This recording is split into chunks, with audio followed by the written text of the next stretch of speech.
ಪೂರ್ಣ ಪರಮಾತ್ಮನನ್ನು ಪಡೆಯಲು ಹಾಗೂ ಅವರಿಂದ ವಾಸ್ತವಿಕ ಲಾಭ ಪ್ರಾಪ್ತಿಗಾಗಿ ಪವಿತ್ರ ಬೈಬಲ್ನಲ್ಲಿ ಪ್ರಮಾಣವಿದೆ. ಏನೆಂದರೆ, ಪ್ರಭು ಮನುಷ್ಯನನ್ನು ತನ್ನದೇ ಸ್ವರೂಪನಂತೆ ರಚಿಸಿದನು. 6 ದಿನಗಳಲ್ಲಿ ಸೃಷ್ಟಿ ರಚಿಸಿ 7ನೇ ದಿನದಂದು ವಿಶ್ರಾಂತಿ ಪಡೆದನು. ಕುರಾನ್ ಶರೀಫ್ನಲ್ಲಿ ಪ್ರಮಾಣವಿದೆ.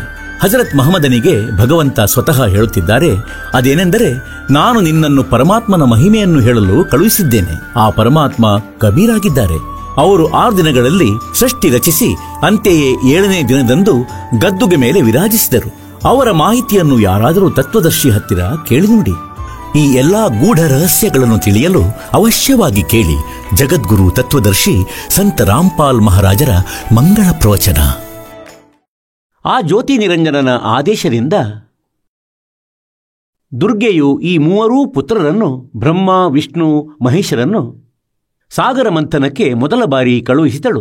ಮತ್ತು ಆ ಕಡೆ ಕಾಲನು ತನ್ನ ಶ್ವಾಸಗಳಿಂದ ಈ 5 ವೇದಗಳನ್ನು ಸಮುದ್ರದಲ್ಲಿ ಅವಿತಿಸಿಟ್ಟಿದ್ದನು.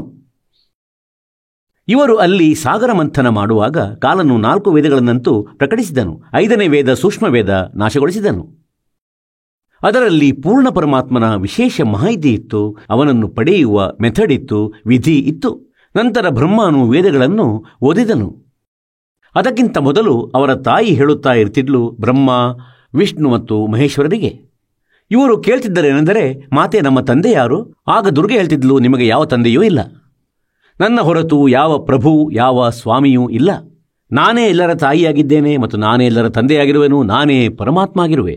ಈ ಮಾತಿನಿಂದ ಮಕ್ಕಳು ಸಂತುಷ್ಟರಾಗಿದ್ದರು. ಅಂದರೆ ತಾಯಿ ಏನು ಹೇಳುತ್ತಿದ್ದಾಳೆ ಅದು ಸತ್ಯವಾಗಿದೆ.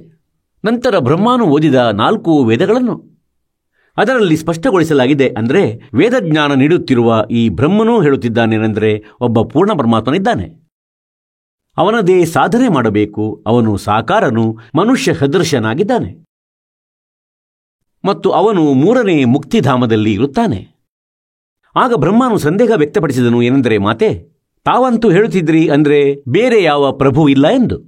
ವೇದಗಳಲ್ಲಿ ಬರೆದಿದೆ ಅಂದರೆ ಆ ಪರಮಾತ್ಮನಂತೂ ಸಾಕಾರನು, ಸದೃಶನು, ಮನುಷ್ಯ ಸದೃಶನು. ಅವನ ದರ್ಶನವನ್ನು ಮಾಡಬಹುದು ಸಾಧನೆ ಮಾಡುವುದರಿಂದ. ಈಗ ದುರ್ಗೆಯು ಇಕ್ಕಟ್ಟಿನಲ್ಲಿ ಬಿದ್ದಳು. ಹಾಗಾಗಿ ದುರ್ಗೆಯು ನಂತರ ಹೇಳಬೇಕಾಯಿತು, ಮಗನೇ, ಆ ಪರಮಾತ್ಮ ನಿರಾಕಾರನಾಗಿದ್ದಾನೆ ಮತ್ತವನು ನಿನಗೆ ಎಂದೂ ಕಾಣಿಸುವುದಿಲ್ಲ ಯಾವುದೇ ಸಾಧನೆಯಿಂದ. ಆಗ ಬ್ರಹ್ಮನು ಹೇಳಿದ, ಮಾತೆ, ತಮ್ಮ ಮಾತಿನ ಮೇಲೆ ನನಗೀಗ ಅವಿಶ್ವಾಸವಾಗಿದೆ. ಮೊದಲಂತೂ ನೀವು ಏನೇನೋ ಹೇಳುತ್ತಿದ್ದೀರಿ. ಈಗ ವೇದಗಳನ್ನು ಓದಿದೆ, ಇದರಲ್ಲಿ ವಿಧಿಯನ್ನು ಬರೆಯಲಾಗಿದೆ ಪಡೆಯುವಂಥದ್ದು. ಹಾಗಾಗಿ ನಾನು ಪರಮಾತ್ಮನನ್ನು ಪಡೆಯುವೆ. ದುರ್ಗೆ ಹೇಳಿದಳು, ಅವನು ಸಿಗಲಾರನು, ಏಕೆಂದರೆ ಇವನು ಪ್ರತಿಜ್ಞೆ ಮಾಡಿದ್ದಾನೆ ಬ್ರಹ್ಮನು. ಏನೆಂದರೆ, ತಾನು ಎಂದಿಗೂ ಯಾವುದೇ ವೇದಗಳಲ್ಲಿ ವರ್ಣಿತ ವಿಧಿಯಿಂದ, ಜಪದಿಂದ, ತಪದಿಂದ, ಯಜ್ಞದಿಂದ ಯಾರಿಗೂ ದರ್ಶನ ನೀಡುವುದಿಲ್ಲ, ತನ್ನ ಯಥಾರ್ಥ ರೂಪದಲ್ಲಿ ಬರುವುದಿಲ್ಲ. ಹಾಗಾಗಿ ಬ್ರಹ್ಮನು 4 ಯುಗಗಳ ತನಕ ಹಠಯೋಗ ಮಾಡಿದನು, ಓಂ ನಾಮದ ಜಪ ಮಾಡಿದನು. ಯಜುರ್ವೇದ ಅಧ್ಯಾಯ ಸಂಖ್ಯೆ 40 ಮಂತ್ರ ಸಂಖ್ಯೆ 15ರಲ್ಲಿ ಹೇಳಲಾಗಿದೆ. ಅಂದರೆ, ಓಂ ಕೃತೋಸ್ಮರ್ ಕ್ಲಿಬೇಸ್ಮರ್ ಕೃತ್ಯುಂ ಸ್ಮರ್ ವಾಯು ಅನಿಲಂ ಅಥ ಇದಂ ಭಸ್ಮಾಂತಂ ಶರೀರಂ. ಓಂ ಕೃತೋಸ್ಮರ್ ಕ್ಲಿಬೇಸ್ಮರ್ ಮತ್ತು ಕೃತ್ಯುಂ ಸ್ಮರ್. ಈಗ ಬ್ರಹ್ಮ ನೋಡಿದ ಅಂದರೆ ಓಂ ನಾಮದ ಜಪ ಮಾಡುವ ನಿರ್ದೇಶನವಿದೆ, ವಿಧಾನವಿದೆ. ಮತ್ತು ಆ ಹಠಯೋಗದ್ದು ಆಕಾಶವಾಣಿ ಏನಿತ್ತು ಅದು ಕಾಲನದಾಗಿತ್ತು. ವೇದಜ್ಞಾನವಂತೂ ಅದು ಪರಮೇಶ್ವರ ನೀಡಿದ್ದಾಗಿದೆ. 5 ವೇದಗಳನ್ನು ಪರಮೇಶ್ವರ ಕಬೀರ್ ದೇವರು ಈ ಕಾಲನ ಬ್ರಹ್ಮನ ಕ್ಷರಪುರುಷನ ಹೃದಯದಲ್ಲಿ, ಅಂತಃಕರಣದಲ್ಲಿ ಫೀಡ್ ಮಾಡಿದ್ದರು ಪರಮೇಶ್ವರರು. ಮತ್ತು ಸಮಯ ಬಂದಾಗ ಇವನು ವಿವಶನಾದನು ಇವುಗಳನ್ನು ಹೊರಹಾಕಲು.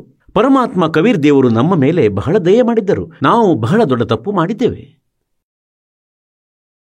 ಆದರೆ ಆ ಸಮಯದಲ್ಲಿ ಕಾಲನು ಒಂದು ಮೋಸ ಮಾಡಿದ. 5ನೇ ವೇದವನ್ನು ನಾಶ ಮಾಡಿದ. ಆಕಾಶವಾಣಿಯಿಂದಾಗಿ ತೆಗೆದುಕೊಂಡ ಹಠಯೋಗ ಬ್ರಹ್ಮನು ಮತ್ತು ವೇದಗಳಿಂದ ತೆಗೆದುಕೊಂಡ ಓಂ ಮಂತ್ರ. ಈಗ ಇವರ ಬುದ್ಧಿ ಕೆಟ್ಟಿತ್ತು. ಯಜುರ್ವೇದ ಅಧ್ಯಾಯ 40 ಶ್ಲೋಕ 10ರಲ್ಲಿ ಸ್ಪಷ್ಟಗೊಳಿಸಲಾಗಿದೆ. ಏನೆಂದರೆ, ಆ ಪರಮೇಶ್ವರನನ್ನು ಯಾರೋ ಸಾಕಾರ ಎನ್ನುತ್ತಾರೆ, ಇನ್ಯಾರೋ ನಿರಾಕಾರ ಎನ್ನುತ್ತಾರೆ. ಯಾರೋ ಜನ್ಮ ತಾಳುವನೆನ್ನುತ್ತಾರೆ, ಇನ್ಯಾರೋ ಜನ್ಮ ತಾಳುವುದಿಲ್ಲ ಎನ್ನುತ್ತಾರೆ. ಈ ರೀತಿ ಹೇಳುತ್ತಾರೆ. ಇದರ ಬಗೆಗಿನ ಮಾಹಿತಿಯನ್ನು ತತ್ವದರ್ಶಿ ಸಂತರು ನೀಡುವರು. ಅವರಿಂದ ಕೇಳಿರಿ.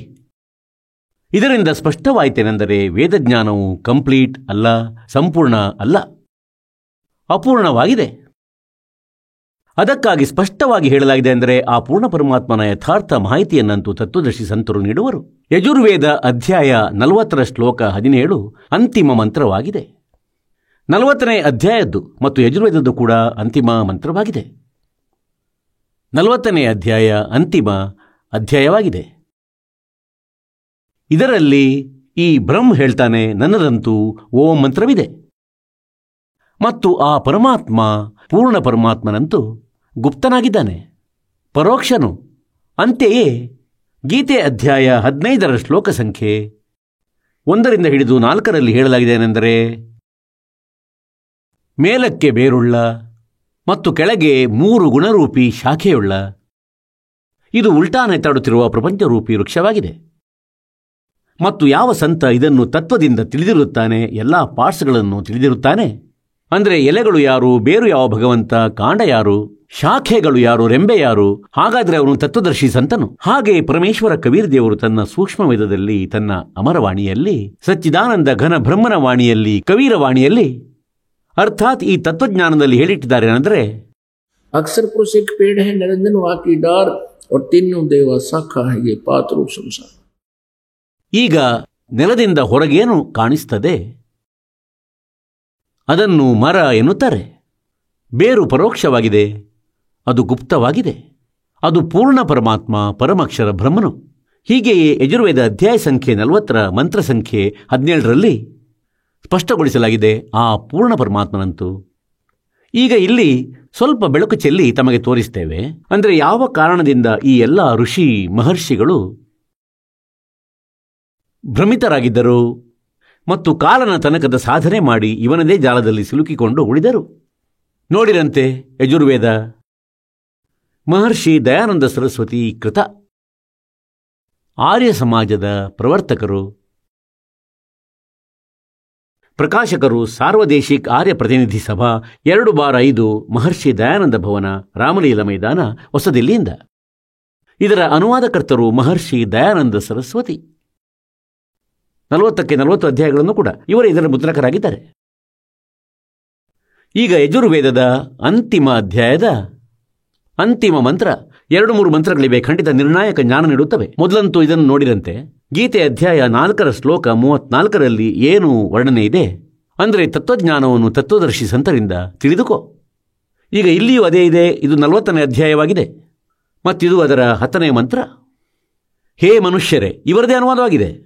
ಹೇ ಮನುಷ್ಯರೇ, ಯಾವ ರೀತಿ ನಾವು ಧೀರಾಣಾಂ ಅಂದರೆ ಯಾರ ಜ್ಞಾನ ದೃಢ ಸತ್ಯವಾಗಿದೆ, ಮೇಧಾವಿ ಯೋಗಿ ವಿದ್ವಾನರಿಂದ ಅಂದರೆ ತತ್ವದರ್ಶಿ ಸಂತರಿಂದ ಏನು ವಚನವನ್ನು ಕೇಳುತ್ತೇವೆ ಅದನ್ನು ಆ ಸಂತ ಜನರು ನಮಗಾಗಿ ವ್ಯಾಖ್ಯಾನ ಪೂರ್ವಕವಾಗಿ ಹೇಳುತ್ತಾರೆ, ಅಂದರೆ ವಿಸ್ತಾರವಾಗಿ ಜ್ಞಾನ ನೀಡುತ್ತಾರೆ. ಆ ಜನರು ಸಂಯೋಗ, ಇದು ನೋಡಿ ಇಲ್ಲಿ ಇವರು ತಪ್ಪು ಮಾಡಿದ್ದಾರೆ. ಅಸಂಭವಾತ್ ಅಂದರೆ ಉತ್ಪನ್ನ ಆಗದಿರುವವರು, ಅಸಂಭವಾತ್ ಮತ್ತು ಸಂಭವಾತ್ ಉತ್ಪನ್ನವಾಗುವವರು. ಇದರ ಅರ್ಥ ಇದಾಗಿದೆ. ಆಹು ಅಂದರೆ ಹೇಳುತ್ತಾರೆ. ಕೆಲವು ಜನರು ಹೇಳುತ್ತಾರೆ ಏನೆಂದರೆ ಆ ಪರಮಾತ್ಮ ಜನ್ಮ ತಾಳುತ್ತಾರೆ, ಸಂಯೋಗಜನ್ಯ, ಅನ್ಯತ್ ಏವ್ ಮತ್ತು ಬೇರೆಯೇ ಕಾರ್ಯ. ಅನ್ಯತ್ ಅಂದರೆ ಅನ್ಯ, ಅವನು ಬೇರೆ, ಈ ಪ್ರಕಾರ ಹೇಳುತ್ತಾರೆ. ಅಂದರೆ ಅವನು ಅಸಂಭವಾತ್. ಆಹು ಅಂದರೆ ಹೇಳುತ್ತಾರೆ, ಅಂದರೆ ಅವನು ಉತ್ಪನ್ನನಾಗುವುದಿಲ್ಲ. ಇವನು ತಪ್ಪು ಅನುವಾದ ಮಾಡಿಟ್ಟಿದ್ದಾನೆ. ಇದರ ನೇರ ಅರ್ಥವಾಗುತ್ತದೆ ಏನೆಂದರೆ, ಕೆಲವು ಸಂತರು ಭಕ್ತರು ಕೆಲವು ಜನರು ಹೇಳುತ್ತಾರೆ ಅಂದರೆ ಅವನು ಅಸಂಭವಾತ್ ಅಂದರೆ ಉತ್ಪನ್ನವಾಗದಿರುವುದು, ಸಂಭವಾತ್ ಅಂದರೆ ಜನ್ಮ ತಾಳುವುದು. ಆ ಪರಮಾತ್ಮನ ಉಲ್ಲೇಖವಿದೆ ಮತ್ತು ಅವನ ವಿಷಯದಲ್ಲಿ ಯಾರೋ ಹೇಳ್ತಾರೆ ಏನೆಂದರೆ ಅವನು ಜನ್ಮ ತಾಳುವುದಿಲ್ಲ, ಇನ್ಯಾರೋ ಹೇಳ್ತಾರೆ ಜನ್ಮ ತಾಳುವನು. ಈ ಮಾತನ್ನು ನೀವು ಅವರಿಂದ ಕೇಳಿ. ಇಲ್ಲಿ ನೋಡಿ, ಹೇ ಮನುಷ್ಯರೇ, ಹೇಗೆಂದರೆ ನಾವುಗಳು ಮೇಧಾವಿ ವಿದ್ವಾಂಸರಿಂದ ಅಂದರೆ ತತ್ವದರ್ಶಿ ಸಂತರಿಂದ ಏನು ವಚನಗಳನ್ನು ಕೇಳುತ್ತೇವೆ ಅದನ್ನು ಆ ಜನರು ನಮಗಾಗಿ ವ್ಯಾಖ್ಯಾನಪೂರ್ವಕವಾಗಿ ಹೇಳುತ್ತಾರೆ. ಆ ಸಂತ ಜನರು ಸಂಯೋಗಜನ್ಯ ಕಾರ್ಯದಿಂದ, ಅನ್ಯತ್ ಏವ್ ಬೇರೆ ಕಾರ್ಯ ಅಥವಾ ಫಲ, ಆಹು ಅಂದರೆ ಹೇಳುತ್ತಾರೆ. ಸಂಭವಾತ್ ಅಂದರೆ ಉತ್ಪನ್ನವಾಗದ ಕಾರಣದಿಂದ, ಅನ್ಯತ್ ಮತ್ತು ಬೇರೆಯೇ ಹೇಳುತ್ತಾರೆ. ಈ ಮಾತನ್ನು ಕೇಳಿ. ಇದರದ್ದೇನಾದರೂ ಅರ್ಥವಾಯಿತೆ? ಈ ದಪ್ಪ ಮೆದುಳಿನ ವ್ಯಕ್ತಿಯು ಋಷಿಯು ಏನು ಅನುವಾದ ಮಾಡಿಟ್ಟಿದ್ದಾನೆ, ಏನೇನೋ ಅಸಂಬದ್ಧ ಬರೆದಿಟ್ಟಿದ್ದಾನೆ. ಇದರ ನೇರ ಅರ್ಥವಾಗಿದೆ ಏನೆಂದರೆ ಪರಮಾತ್ಮನ ವಿಷಯದಲ್ಲಿ ಕೆಲವರಂತೂ ಹೇಳ್ತಾರೆ ಅವನು ಉತ್ಪನ್ನವಾಗುವುದಿಲ್ಲ, ಕೆಲವರು ಹೇಳುತ್ತಾರೆ ಅವನು ಉತ್ಪನ್ನನಾಗುತ್ತಾನೆ. ಈ ಜ್ಞಾನವನ್ನು ಇಲ್ಲಿ ಈ ಆಹು ಅಂದರೆ ಯಾರೋ ಹೀಗೆ ಹೇಳ್ತಾರೆ, ಇನ್ಯಾರೋ ಹೀಗೆ ಹೇಳ್ತಾರೆ, ಮತ್ತು ಅದನ್ನು ತತ್ವದರ್ಶಿ ಧೀರಾಣಾಂ ವಿದ್ವಾಂಸ ಪುರುಷರಿಂದ ಅವರಿಂದ ಈ ವಿಷಯವನ್ನು ನೀವು ಕೇಳಿ, ಅವರಿಂದ ಕೇಳಿ. ಈಗ ಮುಂದೆ ನೋಡಿ, ಇದರ ನಂತರ 13ನೇದರಲ್ಲಿ ಕೂಡ ಹೇಳಲಾಗಿದೆ. ಚತ್ವಾರಿಶೋ ಅಧ್ಯಾಯ ಅಂದರೆ 40ನೇ ಅಧ್ಯಾಯವಾಗಿದೆ ಇದು, ಮತ್ತು 13ನೆಯ ಮಂತ್ರವಾಗಿದೆ. ಹೇ ಮನುಷ್ಯರೇ, ಯಾವ ವಿದ್ವಾಂಸ ಜನರು ನಮಗಾಗಿ, ಆ ತತ್ವದರ್ಶಿ ಸಂತರು ನಮಗಾಗಿ ವ್ಯಾಖ್ಯಾನಪೂರ್ವಕವಾಗಿ ಹೇಳುತ್ತಾರೆ. ಪೂರ್ವೋಕ್ತ ವಿದ್ಯೆಯ ಬೇರೆಯೇ ಕಾರ್ಯ ಅಥವಾ ಫಲ, ಆಹು ಅಂದರೆ ಹೇಳುತ್ತಾರೆ. ಪೂರ್ವ ಮಂತ್ರದ ಪ್ರತಿಪಾದನೆಯ ಅವಿದ್ಯೆಯ ಬೇರೆಯೇ ಫಲ, ಆಹು ಅಂದರೆ ಹೇಳುತ್ತಾರೆ. ಈ ಪ್ರಕಾರ ಆ ಆತ್ಮಜ್ಞಾನಿ ವಿದ್ವಾನರಿಂದ, ಧೀರಾಣಾಂ ಅಂದರೆ ತತ್ವದರ್ಶಿ ಸಂತರಿಂದ ಆ ವಚನಗಳನ್ನು ನಾವು ಕೇಳುತ್ತೇವೆ, ಹೀಗೆ ತಿಳಿಯಿರಿ. ಈಗ ಇವರಂತೂ ಏನೇನೋ ಬರೆದಿಟ್ಟಿದ್ದ, ಭಾಂಗ ಕುಡಿದು ನಶೆಯಲ್ಲಿ ಬರೆದಂತೆ ಬರೆದುಬಿಟ್ಟ, ತಿಳುವಳಿಕೆಗೆ ಬಂದುದನ್ನು ಎಲ್ಲ ನಾಶ ಮಾಡಿಬಿಟ್ಟ. ಇದರ ನೇರ ಅರ್ಥ 12ರಲ್ಲಿ ಸ್ಪಷ್ಟಪಡಿಸಲಾಗಿದೆ. ಅಂದರೆ ಯಾವ ಮನುಷ್ಯ ಅವಿದ್ಯಾಂ, ಅವಿದ್ಯಾ ಅಂದರೆ ಅಕ್ಷರ ಜ್ಞಾನ ಇಲ್ಲದ, ಮತ್ತು ವಿದ್ಯಾಂ ಅಂದರೆ ಯಾರಿಗೆ ಅಕ್ಷರ ಜ್ಞಾನ ಇದೆ. ಈಗ ಇಲ್ಲಿ ಹೇಳುವ ಅರ್ಥ ಏನೆಂದರೆ ಅವಿದ್ಯಾವಂತರಿಗಂತೂ ಅವಿದ್ವಾನರೆನ್ನುತ್ತಾರೆ, ಮತ್ತೆ ಯಾರು 2 ಅಕ್ಷರ ಕಲಿಸಿದ್ದಾರೆ ಅವರನ್ನು ವಿದ್ವಾನರೆನ್ನುತ್ತಾರೆ. ಹೇಳ್ತಾರೆ ಅವರಿಗಿಂತ ಹೆಚ್ಚಾಗಿ ಅಜ್ಞಾನಿ ಅಜ್ಞಾನ ರೂಪಿ ಅಂಧಕಾರದಲ್ಲಿ ಪ್ರವೇಶ ಮಾಡುತ್ತಾರೆ ಯಾವ ಮನುಷ್ಯ. ಈಗ ಇದರ ಬಗ್ಗೆನೂ ಇವರು ಹೇಳಿದ್ದಾರೇನೆಂದರೆ ಯಾರಾದರೂ ಯಾರಿಗೆ ಅಕ್ಷರ ಜ್ಞಾನವಿಲ್ಲ ಅವನನ್ನಂತೂ ಅವಿದ್ಯಾವಂತ ಹೇಳುತ್ತಾರೆ, ಮತ್ತಾರಿಗೆ ಅಕ್ಷರ ಜ್ಞಾನವಾಗಿದೆ ಅವರನ್ನು ವಿದ್ವಾನರೆನ್ನುತ್ತಾರೆ. ವಿದ್ವಾನ ಮತ್ತು ಅವಿದ್ವಾನರ ಬಗ್ಗೆ ಈಗ ನೋಡೋಣ. ಈಗ 13ನೇದರಲ್ಲಿ ಸ್ಪಷ್ಟಪಡಿಸಿದೆ. 10ರಿಂದ ಹಿಡಿದು 13ರ ತನಕ ಸ್ಪಷ್ಟವಿದೆ. ಹೇ ಮನುಷ್ಯರೇ, ಯಾವ ವಿದ್ವಾನ ಜನರು ನಮಗಾಗಿ ವ್ಯಾಖ್ಯಾನಪೂರ್ವಕವಾಗಿ ಅಂದರೆ ವಿಸ್ತಾರವಾಗಿ ಹೇಳುತ್ತಾರೆ. ವಿದ್ಯಾಯ, ಈ ವಿದ್ಯಾಯ ಅಂದರೆ ಪೂರ್ವೋಕ್ತ ವಿದ್ಯೆಯ ಬೇರೆ ಫಲವೆನ್ನುತ್ತಾರೆ. ಇದರ ಅರ್ಥವಾಗಿದೆ ಏನೆಂದರೆ ಯಾರೋ ಹೇಳ್ತಾರೆ ಅಕ್ಷರ ಜ್ಞಾನವಾಯಿತು, ಆತ ವಿದ್ವಾನನು, ಮತ್ತು ಅವಿದ್ಯ, ಯಾರ ಬಳಿ ಅಕ್ಷರ ಜ್ಞಾನವಿಲ್ಲ ಅವನು ಅವಿದ್ವಾನನು ಹೇಳುತ್ತಾರೆ. ಈ ರೀತಿ ಆ ಆತ್ಮಜ್ಞಾನಿ ವಿದ್ವಾನರಿಂದ ಆ ವಚನಗಳನ್ನು ನಾವು ಜನರು ಕೇಳುತ್ತಿದ್ದೆವು, ಹೀಗೆ ತಿಳಿಯಿರಿ. ಅಂದರೆ ಅವರು ಹೇಳುವರು ವಿದ್ವಾನ ಮತ್ತು ಅವಿದ್ವಾನರ ಬಗ್ಗೆ ತತ್ವದರ್ಶಿ ಸಂತರಿಂದ ಕೇಳಿ. ಶುಶ್ರೂಂ ಅಂದರೆ ಕೇಳಿ. ನೋಡಿ, ಈಗ ನಾವು ಬರೋಣ 15ನೇ ಶ್ಲೋಕದಲ್ಲಿ. ಇದೇ ಚತ್ವಾರಿಶೋಧ್ಯಾಯ ಅಂದರೆ 40ನೇ ಅಧ್ಯಾಯ ಯಜುರ್ವೇದದ್ದು.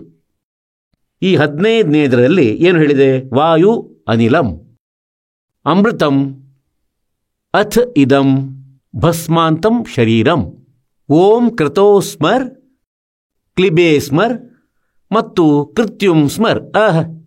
ಈ ಮಹರ್ಷಿ ಅನುವಾದ ನೋಡಿ, ಭಾಂಗ ಕುಡಿಯುವ ಆತನದು. ಹೇ ಕೃತೋ ಅಂದರೆ ಕರ್ತವ್ಯ ಮಾಡುವ ಜೀವ ನೀನು. ಶರೀರ ಬಿಡುವ ಸಮಯದಲ್ಲಿ ಓಂ, ಈ ಓಂ ಅನ್ನು ಸ್ಪಷ್ಟವಾಗಿ ಬರೆಯಲಾಗಿದೆ ಸಂಸ್ಕೃತದಲ್ಲಿ. ಬ್ರ್ಯಾಕೆಟ್ನಲ್ಲಿ ಇವನು ಆ ಮೂಲ ಸಂಸ್ಕೃತವನ್ನು ತೆಗೆದುಕೊಂಡಿದ್ದಾನೆ ಮತ್ತು ಅನುವಾದವನ್ನು ಹೊರಗೆ ಮಾಡಲಾಗಿದೆ. ಈ ನಾಮವಾಚ್ಯ ಈಶ್ವರನ ಸ್ಮರಣೆಯನ್ನು ಮಾಡು. ಅಜ್ಞಾನ ಮಾಡಿಬಿಟ್ಟರು. ಸ್ಪಷ್ಟ ಬರೆದಿದೆ, ಓಂ ಕೃತೋ ಸ್ಮರ್ ಕ್ಲಿಬೇ ಸ್ಮರ್ ಕೃತ್ಯುಂ ಸ್ಮರ್. ಓಂ ನಾಮದ ಜಪವನ್ನು ಮಾಡಿ ಕೆಲಸ ಮಾಡುತ್ತಾ ಮಾಡುತ್ತಾ ಸ್ಮರಣೆ ಮಾಡು. ವಿಶೇಷ ಆಸಕ್ತಿಯಿಂದ ಅಂದರೆ ಅದರಲ್ಲಿ ಲೀನವಾಗಿ ಸ್ಮರಣೆ ಮಾಡು. ಮತ್ತು ಮುಖ್ಯ ಕರ್ತವ್ಯವನ್ನು ತಿಳಿದು, ತನ್ನ ಮನುಷ್ಯ ಜೀವನದ ಪ್ರಥಮ ಕರ್ತವ್ಯವೆಂದು ತಿಳಿದು, ಕರ್ಮವೆಂದು ತಿಳಿದು ಭಕ್ತಿಯನ್ನು ಮಾಡಲಿಕ್ಕಾಗಿ ಮನುಷ್ಯ ಶರೀರ ಪ್ರಾಪ್ತವಾಗಿದೆ. ಇದಕ್ಕಾಗಿ ಓಂನ ಸ್ಮರಣೆ ಮಾಡು. ಭಸ್ಮಾಂತಂ ಶರೀರಂ, ಶರೀರ ಬಿಡುವವರೆಗೂ ಇದರ ಸ್ಮರಣೆ ಮಾಡು. ಮತ್ತು ಇವನು ಏನೇನೋ ಬರೆದು ಬಿಟ್ಟ, ಇವನು ಇದನ್ನೂ ಬರೆದಿಲ್ಲ ಅಂದರೆ ಓಂನ ಸ್ಮರಣೆ ಮಾಡು ಎಂದು. ಮಾತ್ರವಲ್ಲ, ಹೇ ಕರ್ಮ ಮಾಡುವ ಜೀವ ನೀನು. ಕ್ರತೋ ಅಂದರೆ ಕರ್ಮ ಮಾಡುವಾತ. ಇದರ ಅರ್ಥವಾಗಿದೆ ಓಂ, ಕೆಲಸ ಮಾಡುತ್ತಾ ಮಾಡುತ್ತಾ ಸ್ಮರಣೆ ಮಾಡು. ವಿಶೇಷ ಆಸಕ್ತಿಯೊಂದಿಗೆ ಸ್ಮರಣೆ ಮಾಡು. ತನ್ನ ಪರಮ ಕರ್ತವ್ಯವೆಂದು ತಿಳಿದು ಸ್ಮರಣೆ ಮಾಡು. ಮತ್ತು ಇವನು ಹೇಳುತ್ತಿದ್ದಾನೆ ಓಂನ ಸ್ಮರಣೆ ಮಾಡಬಾರದೆಂದು. ಓಮನ್ನು ಬ್ರ್ಯಾಕೆಟ್ನಲ್ಲಿ ತೆಗೆದುಕೊಂಡಿದ್ದಾನೆ. ಈ ನಾಮವಾಚ್ಯ ಈಶ್ವರನನ್ನು ಸ್ಮರಣೆ ಮಾಡು. ಇವನೀಗ ಹೀಗೆ ಹೇಳುತ್ತಿದ್ದಾನೆ, ಓಂನ ಜಪ ಮಾಡುವಂತಿಲ್ಲ. ಯಾರ ಓಂ ನಾಮವಿದೆ ಅವನ ಸ್ಮರಣೆ ಮಾಡು. ಮತ್ತು ಇದರಲ್ಲಿ ಸ್ಪಷ್ಟ ಹೇಳಿದೆ ಏನೆಂದರೆ ಓಂನ ಜಪ ಮಾಡು. ಈಗ ಇಲ್ಲಿ ಇವನಂತೂ ಅಜ್ಞಾನಿಯಾಗಿದ್ದ, ಇವನಂತೂ ಏನು ಮಾಡಬೇಕಿತ್ತು ಅದನ್ನು ಮಾಡಿಬಿಟ್ಟ. ಆದರೆ ಬ್ರಹ್ಮನು ಇದನ್ನು ತೆಗೆದುಕೊಂಡ, ಅಂದರೆ ಓಂ ನಾಮದ ಜಪ ಹೇಳಲಾಗಿದೆ. ಆದರೆ ಇದು ಕೂಡ ಅವರಿಗೆ ಅರಿವಾಗಿಲ್ಲ. ಏನೆಂದರೆ ಇದರಲ್ಲಂತೂ ಬರೆದಿದೆ ಕೆಲಸ ಮಾಡುತ್ತಾ ಮಾಡುತ್ತಾ ಸ್ಮರಣೆ ಮಾಡು. ಎಲ್ಲೂ ಹಠಯೋಗದ ಉಲ್ಲೇಖವಿಲ್ಲ. ಆದರೆ ಬ್ರಹ್ಮ ಆ ಆಕಾಶವಾಣಿಯಿಂದ ಆ ಕಾಲನ್ನು ಮಾಡಿದ್ದೇನೆಂದರೆ ತಪ ಮಾಡು, ಅದರಿಂದ ಬಹಳ ಪ್ರಭಾವಿತನಾದ ಮತ್ತು ವೇದಗಳನ್ನು ಅರಿಯದಾದನು. ಈಗ ಪರಮಾತ್ಮ ಹೇಳ್ತಾರೆ, गुरु बिन वेद पढ़े जो प्राणी और समझे नहीं सार रहे अज्ञानी, सतगुरु बिन काहु न पाया ज्ञाना, जो थोथा भूस छड़े मूड किसाನ. ಈಗ ಇವರು ಭೂಸಾದ ಹೊಟ್ಟನ್ನು ಬಡಿಯುತ್ತಿದ್ದರು, ಬಾಜರಾದ ಹೊಟ್ಟಿನ ಮೇಲೆ ಕೋಲಿನಿಂದ ಹೊಡೆಯುತ್ತಿದ್ದರು, ಅಥವಾ ಧಾನ್ಯದ ಹೊಟ್ಟನ್ನು ಕೋಲಿನಿಂದ ಹೊಡೆಯುತ್ತಿದ್ದರು, ಭತ್ತ ಹುಡುಕುತ್ತಿದ್ದರು, ಗೋಧಿ ಹುಡುಕುತ್ತಿದ್ದರು. ಅಂದರೆ ಶಾಸ್ತ್ರ ವಿರುದ್ಧ ಸಾಧನೆ, ಮನಸೇಚ್ಛೆ ಆಚರಣೆ ಮಾಡಿ ಭೂಸ ಕುಟ್ಟುವಂತಿದೆ. ಈಗ ಇದರಲ್ಲಿ ಏನಿದೆ ಅಂದರೆ, ಈಗ ಪೂರ್ತಿ 4 ಪವಿತ್ರ ವೇದಗಳಲ್ಲಿ ಎಲ್ಲೂ ಹಠಯೋಗದ ಪ್ರಸ್ತಾಪವಿಲ್ಲ. ಪವಿತ್ರ ಗೀತೆಯಲ್ಲಿ ಕೂಡ ಹಠ ಮಾಡುವ ಎಲ್ಲೂ ಕೂಡ ಉಲ್ಲೇಖವಿಲ್ಲ, ಆದೇಶ ಕೂಡ ಇಲ್ಲ. ಬದಲಾಗಿ ನಿರಾಕರಿಸಿದ್ದಾರೆ. ಅಂದರೆ ಯಾರು ಆ ವಿಧಿಪೂರ್ವಕ ಶಾಸ್ತ್ರವಿಧಿ ತ್ಯಜಿಸಿ ಘೋರ ತಪಸ್ಸನ್ನಾಚರಿಸುತ್ತಾರೆ ಅವರನ್ನು ರಾಕ್ಷಸ ಸ್ವಭಾವದವರೆಂದು ತಿಳಿ, ಮತ್ತು ಅವರು ನನಗೂ ಕಷ್ಟವನ್ನು ಕೊಡುತ್ತಾರೆ. ಗೀತಾಜ್ಞಾನದಾತ ಬ್ರಹ್ಮ ಹೇಳುತ್ತಾನೆ, ಏಕೆಂದರೆ ಈ ಶರೀರದೊಳಗೆ ಪ್ರತಿಯೊಬ್ಬ ಜೀವಾತ್ಮದ ಶರೀರದಲ್ಲಿ, ಈ ಮನುಷ್ಯ ಶರೀರದಲ್ಲಿ ಈ ಭಗವಂತರ ಲಿಂಕ್ ಇದೆ, ಸಂಬಂಧವಿದೆ. ಹಾಗಾಗಿ ಹೇಳುತ್ತಾರೆ, ಇವರೊಳಗೆ ಕುಳಿತ ಎಲ್ಲ ದೇವರುಗಳಿಗೆ ಮತ್ತು ನನಗೂ ಕೂಡ ಅವರು ಹಿಂಸೆ ಕೊಡುವವರಾಗಿರುತ್ತಾರೆ. ಈಗ ಪ್ರಸಂಗ ನಡೆಯುತ್ತಿದೆ ಏನೆಂದರೆ, ಬ್ರಹ್ಮನು ಓಂ ನಾಮವನ್ನಂತೂ ತೆಗೆದುಕೊಂಡ ಈ ವೇದಗಳಿಂದ ಇವರ ಬುದ್ಧಿ ಕೆಲಸ ಮಾಡಲಿಲ್ಲವೆಂದರೆ ಯಜುರ್ವೇದ ಅಧ್ಯಾಯ ಸಂಖ್ಯೆ 40 ಅಂತಿಮ ಮಂತ್ರದಲ್ಲಿ, 17ನೇ ಮಂತ್ರದಲ್ಲಿ, ಯಜುರ್ವೇದದ ಅಂತಿಮ ಮಂತ್ರದಲ್ಲಿ ನಿರ್ಣಾಯಕ ಜ್ಞಾನ ನೀಡಲಾಗಿದೆ. ಅಂದರೆ ಆ ಪರಮಾತ್ಮನಂತೂ ಗುಪ್ತವಾಗಿದ್ದಾನೆ. ಅವನ ಬಗ್ಗೆ ತತ್ವದರ್ಶಿ ಸಂತರು ಹೇಳುವರು, ಅದನ್ನು ಕ್ಲಿಯರ್ ಮಾಡಲಾಯಿತು.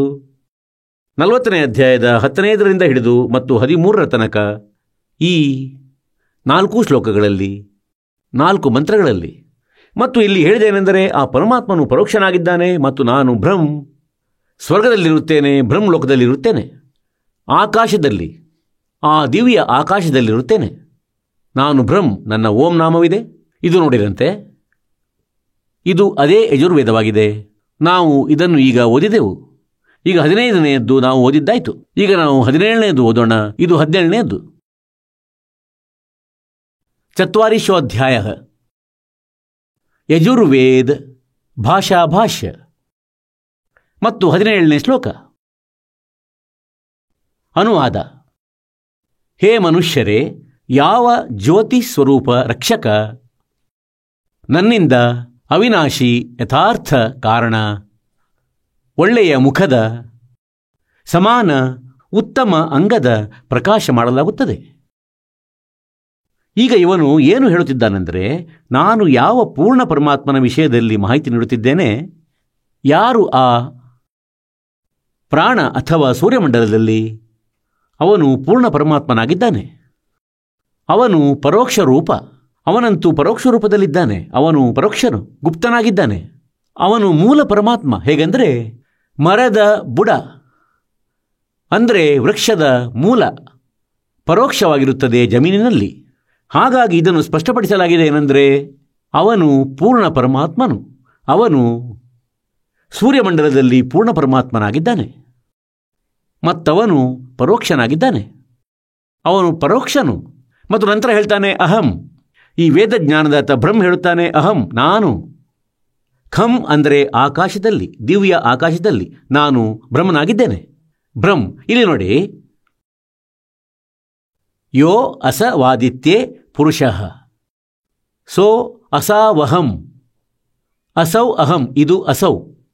ಅಹಂ, ಅಸೌ ಅಹಂ. ಓಂ ಖಂ ಭ್ರಂ. ನನ್ನದು ಓಂ ನಾಮವಿದೆ ಮತ್ತು ನಾನು. ಖಂ ಅಂದರೆ ಮೇಲೆ ದಿವ್ಯ ಆಕಾಶದಲ್ಲಿ, ಬ್ರಹ್ಮಲೋಕದಲ್ಲಿರುತ್ತೇನೆ ಮತ್ತು ನಾನು ಬ್ರಹ್ಮನು. ಖಂ ಬ್ರಹ್ಮ್, ಬ್ರಹ್ಮ ಲೋಕದಲ್ಲಿ, ಬ್ರಹ್ಮ ಆಕಾಶದಲ್ಲಿರುತ್ತಾನೆ. ನನ್ನದಂತೂ ಓಂ ನಾಮವಿದೆ ಮತ್ತು ಆ ಪರಮಾತ್ಮ ಪರೋಕ್ಷನು. ಈಗ ಆ ಪರಮಾತ್ಮ ಯಾರು? ಅವನ ಹೆಸರು ಕಬೀರ. ಮತ್ತವನು ಹೇಗಿದ್ದಾನೆ? ಆ ಪರಮಾತ್ಮ ಸಶರೀರವಾಗಿದ್ದಾನೆ. ಯಜುರ್ವೇದ ಅಧ್ಯಾಯ ಸಂಖ್ಯೆ 5 ಶ್ಲೋಕ ಸಂಖ್ಯೆ 1 2 ಬಾರಿ ಪ್ರಮಾಣ ನೀಡಲಾಗಿದೆ. ಏನೆಂದರೆ, ಅಗ್ನೇ ತನುರ್ ಅಸಿ ವಿಷ್ಣವೇ ತ್ವಾ ಸೋಮಸ್ಯ ತನುರಸಿ. ಅಗ್ನೇ ಅಂದರೆ ಪರಮೇಶ್ವರ, ತನು ಅಂದರೆ ಶರೀರ, ಅಸಿ ಅಂದರೆ ಇದೆ. ಹೇ ಪರಮೇಶ್ವರ, ತಮ್ಮದು ಶರೀರವಿದೆ, ತಾವು ಸಾಕಾರರಾಗಿದ್ದೀರಿ. 2ನೇ ಬಾರಿ ಹೇಳಿದೇನೆಂದರೆ, ವಿಷ್ಣವೇ ತ್ವಾ ಸೋಮಸ್ಯ, ಆ ಅಮರ ಪುರುಷನ ಎಲ್ಲರ ಪಾಲನೆ ಪೋಷಣೆ ಧಾರಣೆ ಪೋಷಣೆ ಮಾಡಲು ಶರೀರವಿದೆ. ಋಗ್ವೇದ ಮಂಡಲ ಸಂಖ್ಯೆ 9, ಸೂಕ್ತಿ ಸಂಖ್ಯೆ 1, ಮಂತ್ರ ಸಂಖ್ಯೆ 8 ಮತ್ತು 9ರಲ್ಲಿ ತಾವುಗಳು ನಿನ್ನೆ ಓದಿದ್ದೀರಿ. ಅಂದರೆ ಆ ಪರಮಾತ್ಮನನ್ನು ಉಗ್ರಗತಿಗಳು, ಉಗ್ರ ಸ್ಥಿತಿಗಳು ಪ್ರೇರಣೆ ನೀಡುತ್ತವೆ, ಪ್ರೇರಿತಗೊಳಿಸುತ್ತವೆ ಮತ್ತು ಅವನು ಪ್ರಕಾಶಮಾನ ಶರೀರವನ್ನು ಧಾರಣೆ ಮಾಡುತ್ತಾನೆ. ಮತ್ತು ಆ ಪರಮಾತ್ಮನ 3 ಪ್ರಕಾರಗಳಲ್ಲಿ ಶರೀರದ ಸ್ಥಿತಿಗಳಿವೆ. ಒಂದು ರೂಪದಲ್ಲಂತೂ ಪರಮಾತ್ಮ ಅನಂತಕೋಟಿ ಬ್ರಹ್ಮಾಂಡದ ಸ್ವಾಮಿ ರೂಪದಲ್ಲಿ ವಿರಾಜಮಾನನಾಗಿರುತ್ತಾನೆ ಸತ್ಯಲೋಕದಲ್ಲಿ. ಅಲ್ಲಿ ಪರಮಾತ್ಮ ಮನುಷ್ಯ ಸದೃಶನು. ಅವನ ಒಂದು ರೋಮಕೂಪದ ಶೋಭೆ ಕೋಟಿ ಸೂರ್ಯರನ್ನು ಸೇರಿಸಿ ಕೋಟಿ ಚಂದ್ರರನ್ನು ಸೇರಿಸಿದರೂ ಪರಮಾತ್ಮನ ರೋಮಕೂಪದ ಪ್ರಕಾಶ ಅಧಿಕವಾಗಿ ಇರುತ್ತದೆ. ಮತ್ತು ಅಲ್ಲಿ ಅವರು ಪರ್ಮನೆಂಟ್ ಇರುತ್ತಾರೆ, ಸ್ಥಿರವಾಗಿ. ಮತ್ತು 2ನೇ ಶರೀರದ ಸ್ಥಿತಿ ಇದಾಗಿದೆ ಅಂದರೆ, ಅವರು ಇಲ್ಲಿ ಒಂದು ಶಿಶು ರೂಪ ಧಾರಣೆ ಮಾಡಿ ಪ್ರತಿಯೊಂದು ಯುಗದಲ್ಲಿ ಒಂದು ಲೀಲೆ ಮಾಡುತ್ತಾರೆ. ಮತ್ತು ಅವರು ಇಂಥದ್ದೇ ಲೀಲೆ ಮಾಡುತ್ತಾರೆ ಅಂದರೆ, ಅವರನ್ನು ಯಾರೋ ನಿಸ್ಸಂತಾನ ದಂಪತಿಗಳು ಎತ್ತಿ ಕೊಂಡೊಯ್ಯುತ್ತಾರೆ. ಮತ್ತು ಯಾವ ಮನೆಯಲ್ಲಿ ಬೆಳೆಯುತ್ತಾರೆ ಅದೇ ಹೆಸರಿನಿಂದ ಅವರು ಕರೆಯಲ್ಪಡುತ್ತಾರೆ. ಅಂತೆಯೇ ಸತ್ಯಯುಗದಲ್ಲಿ ಮಹರ್ಷಿ ಕರೆಯಲ್ಪಟ್ಟರು, ಋಷಿ ಕರೆಯಲ್ಪಟ್ಟರು, ಬ್ರಾಹ್ಮಣೆಂದು ಕರೆಯಲ್ಪಟ್ಟರು ಪರಮಾತ್ಮ. ದ್ವಾಪರದಲ್ಲಿ ಕೂಡ ಬ್ರಾಹ್ಮಣರು ಅವರನ್ನು ಕರೆದೊಯ್ದಿದ್ದರು, ಋಷಿ ಎಂದು ಕರೆಯಲ್ಪಟ್ಟರು. ಮತ್ತು ತ್ರೇತಾಯುಗದಲ್ಲಿ ಒಬ್ಬ ವಾಲ್ಮೀಕಿಯು ಅವರನ್ನು ಎತ್ತಿಕೊಂಡೊಯ್ದಿದ್ದರು. ಆಗ ಅವರು ವಾಲ್ಮೀಕಿ ಎಂದು ಕರೆಯಲ್ಪಟ್ಟರು, ಕರುಣಾಮಯ ಹೆಸರಿಂದ ಬಂದಿದ್ದರು. ಮತ್ತು ಕಲಿಯುಗದಲ್ಲಿ ಒಬ್ಬ ನೇಕಾರ ಎತ್ತಿಕೊಂಡೊಯ್ದಾಗ ಅವರು ನೇಕಾರನೆಂದು ಕರೆಯಲ್ಪಟ್ಟರು. ಆದರೆ ಪರಮಾತ್ಮ ಹೇಳುತ್ತಾರೆ, ಜಾತಿ ಗೀತಿ ನನ್ನದಲ್ಲ. ಈಗ ಆ ಪರಮಾತ್ಮನ 3 ಸ್ಥಿತಿಗಳಲ್ಲಿ ಶರೀರವಿದೆ. ಒಂದಂತೂ ಅಲ್ಲಿ ಸತ್ಯಲೋಕದಲ್ಲಿ ಸ್ಥಿರವಾಗಿರುತ್ತಾರೆ. 2ನೆಯದು ನವಜಾತ ಶಿಶುವಿನ ರೂಪ ಧಾರಣೆ ಮಾಡಿ ಪೃಥ್ವಿ ಮೇಲೆ ಬರುತ್ತಾರೆ, ಲೀಲೆ ಮಾಡಿ ದೊಡ್ಡವರಾಗುತ್ತಾರೆ. ಮತ್ತು ಚಿಕ್ಕ ವಯಸ್ಸಿನಲ್ಲಿಯೇ ತನ್ನ ಈ ತತ್ವಜ್ಞಾನದ ಪ್ರಚಾರ ಶುರು ಮಾಡುತ್ತಾರೆ. ಏಕೆಂದರೆ ಪರಮಾತ್ಮನ ಇಲ್ಲಿ ಬರುವ ಉದ್ದೇಶ ಇದಾಗಿರುವುದಂದರೆ, ತನ್ನ ಆತ್ಮಗಳಿಗೆ ಆ ನಿಜ ಮನೆಯ ಜ್ಞಾನ ನೀಡುವುದೇ ಆಗಿರುತ್ತದೆ. ಅಂದರೆ ನೀವಾರು ಎಲ್ಲಿಂದ ಬಂದಿರುವಿರಿ, ಇಲ್ಲಿ ಏನು ಮಾಡುತ್ತಿರುವಿರಿ, ನಿಮ್ಮದೇನು ದುರ್ಗತಿಯಾಗುತ್ತಿದೆ, ನಿಮ್ಮ ಕಣ್ಗಳು ತೆರೆಯುತ್ತಿಲ್ಲ. ಒಂದು ಕ್ಷಣದಲ್ಲಿ ಗೊತ್ತಿಲ್ಲ ಏನು ಸಿಡಿಲು ಬೀಳುವುದು ಈ ಹೊಲಸು ಲೋಕದಲ್ಲಿ. ಮತ್ತು ನೀವು ಶೇಷವಾಗಿ ಉಳಿದವರು ಯೋಚಿಸುತ್ತೀರಿ, ನಾವಂತೂ ಈಗ ಚೆನ್ನಾಗಿದ್ದೇವೆ. ಮತ್ತು ಯಾರ ಮೇಲೆ ನಿನ್ನೆ ಸಿಡಿಲು ಬಡಿದಿತ್ತು, ಯಾರೋ ಆಕ್ಸಿಡೆಂಟಲ್ಲಿ ಸತ್ತು ಹೋದರು, ಯಾರೋ ಕ್ಯಾನ್ಸರ್ ಆಗಿ ನರಳಿ ಸತ್ತು ಹೋದ, ಯಾರೋ ಬೇರೆ ಕಾರಣದಿಂದ ಹಾಳಾಗಿ ಹೋದ. ಆತನು ತಮ್ಮಂತೆಯೇ ತನ್ನನ್ನು ತನಗೆ ಚೆನ್ನಾಗಿದ್ದೇನೆಂದು ತಿಳಿದಿದ್ದ. ಇಲ್ಲಿ ಎಲ್ಲಿಯೂ ಚೆನ್ನಾಗಿಲ್ಲ, ಯಾರೂ ಸರಿಯಾಗಿಲ್ಲ, ಯಾರೂ ಕ್ಷೇಮವಾಗಿಲ್ಲ. ಹಾಗಾಗಿ ಪರಮಾತ್ಮನ ಉದ್ದೇಶ ಇಲ್ಲಿಗೆ ಬರುವುದು ಇದೇ ಆಗಿರುತ್ತದೆ. ಅಂದರೆ ಅವನು ತನ್ನ ತತ್ವಜ್ಞಾನ, ತನ್ನ ಮಾಹಿತಿ ನೀಡಲು ಶುದ್ಧಾತ್ಮಗಳಿಗೆ, ಆ ಒಳ್ಳೆಯ ಆತ್ಮಗಳ ನಂತರ ತನ್ನ ಸಮಾಜದಲ್ಲಿ ಆ ಪರಮೇಶ್ವರನ ಮಹಿಮೆಯ ಮತ್ತೆ ಪ್ರಚಾರ ಮಾಡಲಿ. ಇದೇ ಆಯಿತು, ಇದೇ ಆಗುತ್ತಾ ಇದೆ. ಹಾಗೆ ಇದಂತೂ 2ನೇ ಸ್ಥಿತಿ ಆಯಿತು ಪರಮಾತ್ಮನ ಶರೀರದ್ದು. ಮತ್ತು 3ನೇ ಸ್ಥಿತಿ ಇದಾಗಿರುತ್ತದೆ. ಅಂದರೆ ಯಾವಾಗ ಬೇಕು ಆಗ ಪ್ರಕಟರಾಗುತ್ತಾರೆ, ಯಾವುದೇ ರೂಪದಲ್ಲಿ. ಅಂತೆಯೇ ಅಬ್ರಾಹಿಂ ಸುಲ್ತಾನ ಅಧಮ್ನಿಗೆ ಸಿಕ್ಕಿದ್ದರು. ಒಬ್ಬ ಜೀವಂತ ಸಾಧು ಮಹಾತ್ಮನ ರೂಪ ತಾಳಿ ಪ್ರಕಟರಾದರು. ಮತ್ತವರ ಅಜ್ಞಾನ ಸರಿಸಿದರು, ತನ್ನ ಶರಣದಲ್ಲಿ ತೆಗೆದರು, ಮೋಕ್ಷದ ಅಧಿಕಾರಿಯನ್ನಾಗಿಸಿದರು. ಹೀಗೆಯೇ ಆದರಣೀಯ ನಾನಕ ದೇವರಿಗೆ ಬೇಯಿ ನದಿ ದಡದಲ್ಲಿ ಸಿಕ್ಕಿದರು. ಅವರ ಆತ್ಮವನ್ನು ಸತ್ಯಖಂಡಕ್ಕೆ ಕೊಂಡೊಯ್ದರು. 3 ದಿನ 3 ರಾತ್ರಿಗಳ ತನಕ ಅವರ ಶರೀರವನ್ನು ಅದೃಶ್ಯ ಮಾಡಿದರು. 3ನೇ ದಿನ ಅವರು ಮರಳಿ ಕಳುಹಿಸಲ್ಪಟ್ಟರು. ನಾನಕ ಸಾಹೇಬರು ಮೇಲೆ ನೋಡಿದರು ಸತ್ಯಖಂಡದಲ್ಲಿ ಪೂರ್ಣ ಪರಮಾತ್ಮನನ್ನು, ಸತ್ಯಪುರುಷನನ್ನು, ಕಬೀರ ದೇವರನ್ನು. ಒಂದು ರೂಪದಲ್ಲಂತೂ ಅಲ್ಲಿ ಗದ್ದುಗೆ ಮೇಲೆ ಕುಳಿತಿದ್ದರು. ಇನ್ನೊಂದು ರೂಪದಲ್ಲಿ ಅವರೊಡನೆ ಒಬ್ಬ ಜೀವಂತ ಮಹಾತ್ಮನ ರೂಪದಲ್ಲಿ ಜೊತೆಯಲ್ಲಿ ಹೋಗಿದ್ದರು. ಆದರೆ ಮೇಲೆ ಹೋಗಿ ಆ ಜೀವಂತ ಮಹಾತ್ಮನ ರೂಪದಲ್ಲೇ ಒಂಟಿಯಾಗಿ ಸಿಂಹಾಸನದ ಮೇಲೆ ವಿರಾಜಮಾನರಾದರು. ಮತ್ತು ಆ ಮೊದಲ ಪರಮಾತ್ಮ ಯಾರು ವಿರಾಜಮಾನದಿದ್ದರೂ, ಯಾರದು ತೇಜೋಮಯ ಶರೀರವಾಗಿತ್ತು, ಅವರು ಕಬೀರ ದೇವರ ಶರೀರದಲ್ಲಿ ಲೀನವಾದರು, ಆ ಜೀವಂತ ಮಹಾತ್ಮನ ರೂಪದಲ್ಲಿ. ಹೀಗೆ 3 ಸ್ಥಿತಿ ನಂತರ ನಾನಕ ದೇವರಿಗೆ ಮರಳಿ ಕಳುಹಿಸಲಾಯಿತು. ಆಗ ನಾನಕ ಸಾಹೇಬರು, ಏಕೆಂದರೆ ಆ ಆದರಣೀಯ ನಾನಕ ಸಾಹೇಬರ ಜನ್ಮ ಹಿಂದೂ ಧರ್ಮದಲ್ಲಾಗಿತ್ತು, ಇವರು ಈ ಅರೋಢಾ ಜಾತಿಯಲ್ಲಿ ಖತ್ರಿ ಪರಿವಾರದಲ್ಲಿ ಜನ್ಮಿಸಿದ್ದರು. ಕಾಲೂರಾಮ್ ಮೆಹ್ತಾ ಖತ್ರಿಯ ಮನೆಯಲ್ಲಿ. ಮತ್ತು ಹಿಂದೂ ಧರ್ಮದಲ್ಲಿ ಜನಿಸಿದ ಕಾರಣ ಇವರು ಬ್ರಿಜ್ಲಾಲ್ ಪಾಂಡೆಯವರಲ್ಲಿ ಗೀತೆಯನ್ನು ಓದುತ್ತಿದ್ದರು. ಯಾವಾಗ ಶ್ರೀ ನಾನಕ ದೇವರಿಗೆ ಪೂರ್ತಿ ಜ್ಞಾನವಾಯಿತು, ಸಾಕ್ಷಾತ್ಕಾರವಾಯಿತು ಆ ಪ್ರಭುವಿನದು ಮತ್ತು ಸತ್ಯ ಕಂಡದ್ದು, ತದನಂತರ ಅವರು ಈ ಬ್ರಾಹ್ಮಣರಿಗೆ ಪಾಠವನ್ನು ಕಲಿಸಿಬಿಟ್ಟರು. ಕೇವಲ 7 ಶ್ಲೋಕಗಳನ್ನು ಗೀತೆಯಿಂದ ತೆಗೆದರು ಮತ್ತು ಹೇಳಿದರು, ಈ 7 ಶ್ಲೋಕಿ ಗೀತೆಯ ಉತ್ತರ ನೀಡಿ. ನೀವು ಹೇಳಿದ್ರೇನೆಂದರೆ, ಗೀತೆಯ ಅಧ್ಯಾಯ ಸಂಖ್ಯೆ 4ರ ಶ್ಲೋಕ ಸಂಖ್ಯೆ 34ರಲ್ಲಿ ಯಾವ ತತ್ವದರ್ಶಿ ಸಂತರ ಬಗ್ಗೆ ಹೇಳಲಾಗಿದೆ, ಅವರ ಪರಿಚಯ ಹೇಳಿ ನೀವು. ಮತ್ತು ನೀವು ನಂಬುತ್ತೀರಿ ಶ್ರೀಕೃಷ್ಣನು ಗೀತೆಯ ಜ್ಞಾನ ನೀಡಿದನು. ಹಾಗಾದರೆ ಶ್ರೀಕೃಷ್ಣನಂತೂ ಹೇಳುತ್ತಿದ್ದಾರೆ 4ನೇ ಅಧ್ಯಾಯದ 5ನೇ ಶ್ಲೋಕದಲ್ಲಿ ಮತ್ತು 9ನೇ ಶ್ಲೋಕದಲ್ಲಿ, 2ನೇ ಅಧ್ಯಾಯದ 12ನೇ ಶ್ಲೋಕದಲ್ಲಿ, ನನ್ನದಂತೂ ಜನ್ಮ ಮತ್ತು ಮೃತ್ಯು ಆಗುತ್ತದೆ, ನೀವಂತೂ ಇವರನ್ನು ಅವಿನಾಶಿ ಎನ್ನುತ್ತೀರಿ. ಗೀತೆಯ ಅಧ್ಯಾಯ ಸಂಖ್ಯೆ 18ರ ಶ್ಲೋಕ ಸಂಖ್ಯೆ 62ರಲ್ಲಿ ಗೀತೆ ಜ್ಞಾನದಾತ ಯಾವ ಅನ್ಯ ಪರಮೇಶ್ವರನ ಆಶ್ರಯದಲ್ಲಿ ಹೋಗಲು ಹೇಳುತ್ತಿದ್ದಾರೆ, ಹೇಳಿಬಿಡಿ ಬ್ರಾಹ್ಮಣರೇ ನೀವು. ಬ್ರಾಹ್ಮಣರ ಬಾಯಿ ಮುಚ್ಚಿ ಹೋಯಿತು, ಎದುರು ಮಾತಿಲ್ಲ.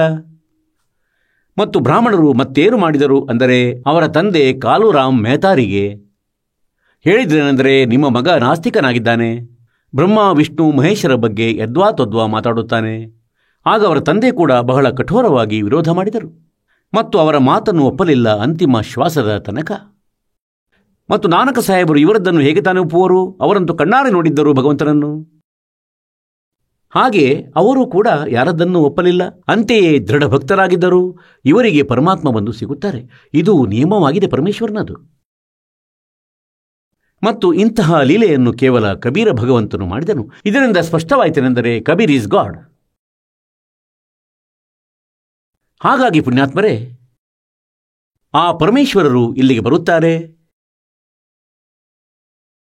ಇಂತಹ 3 ಸ್ಥಿತಿ ಆ ಪರಮೇಶ್ವರರ ಶರೀರದ್ದು ಆಗಿರುವುದು.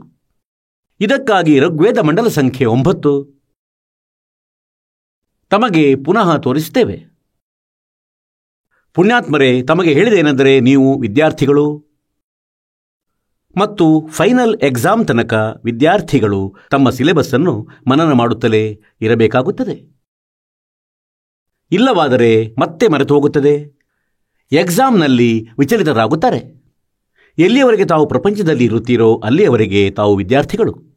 ಯಾವಾಗ ತಮ್ಮ ಶರೀರ ಬಿಡುವುದು, ಆಗ ತಮ್ಮ ಪರೀಕ್ಷೆ ಆರಂಭವಾಗುವುದು. ನಿನ್ನೆಯೂ ಹೇಳಲಾಗಿತ್ತು. ಮತ್ತು ತಾವು ನೋಟ್ ಮಾಡುತ್ತಾ ಇರಬೇಕು, ಏಕೆಂದರೆ ಹೊಸಬರು ಕೂಡ ಬರುತ್ತಾರೆ.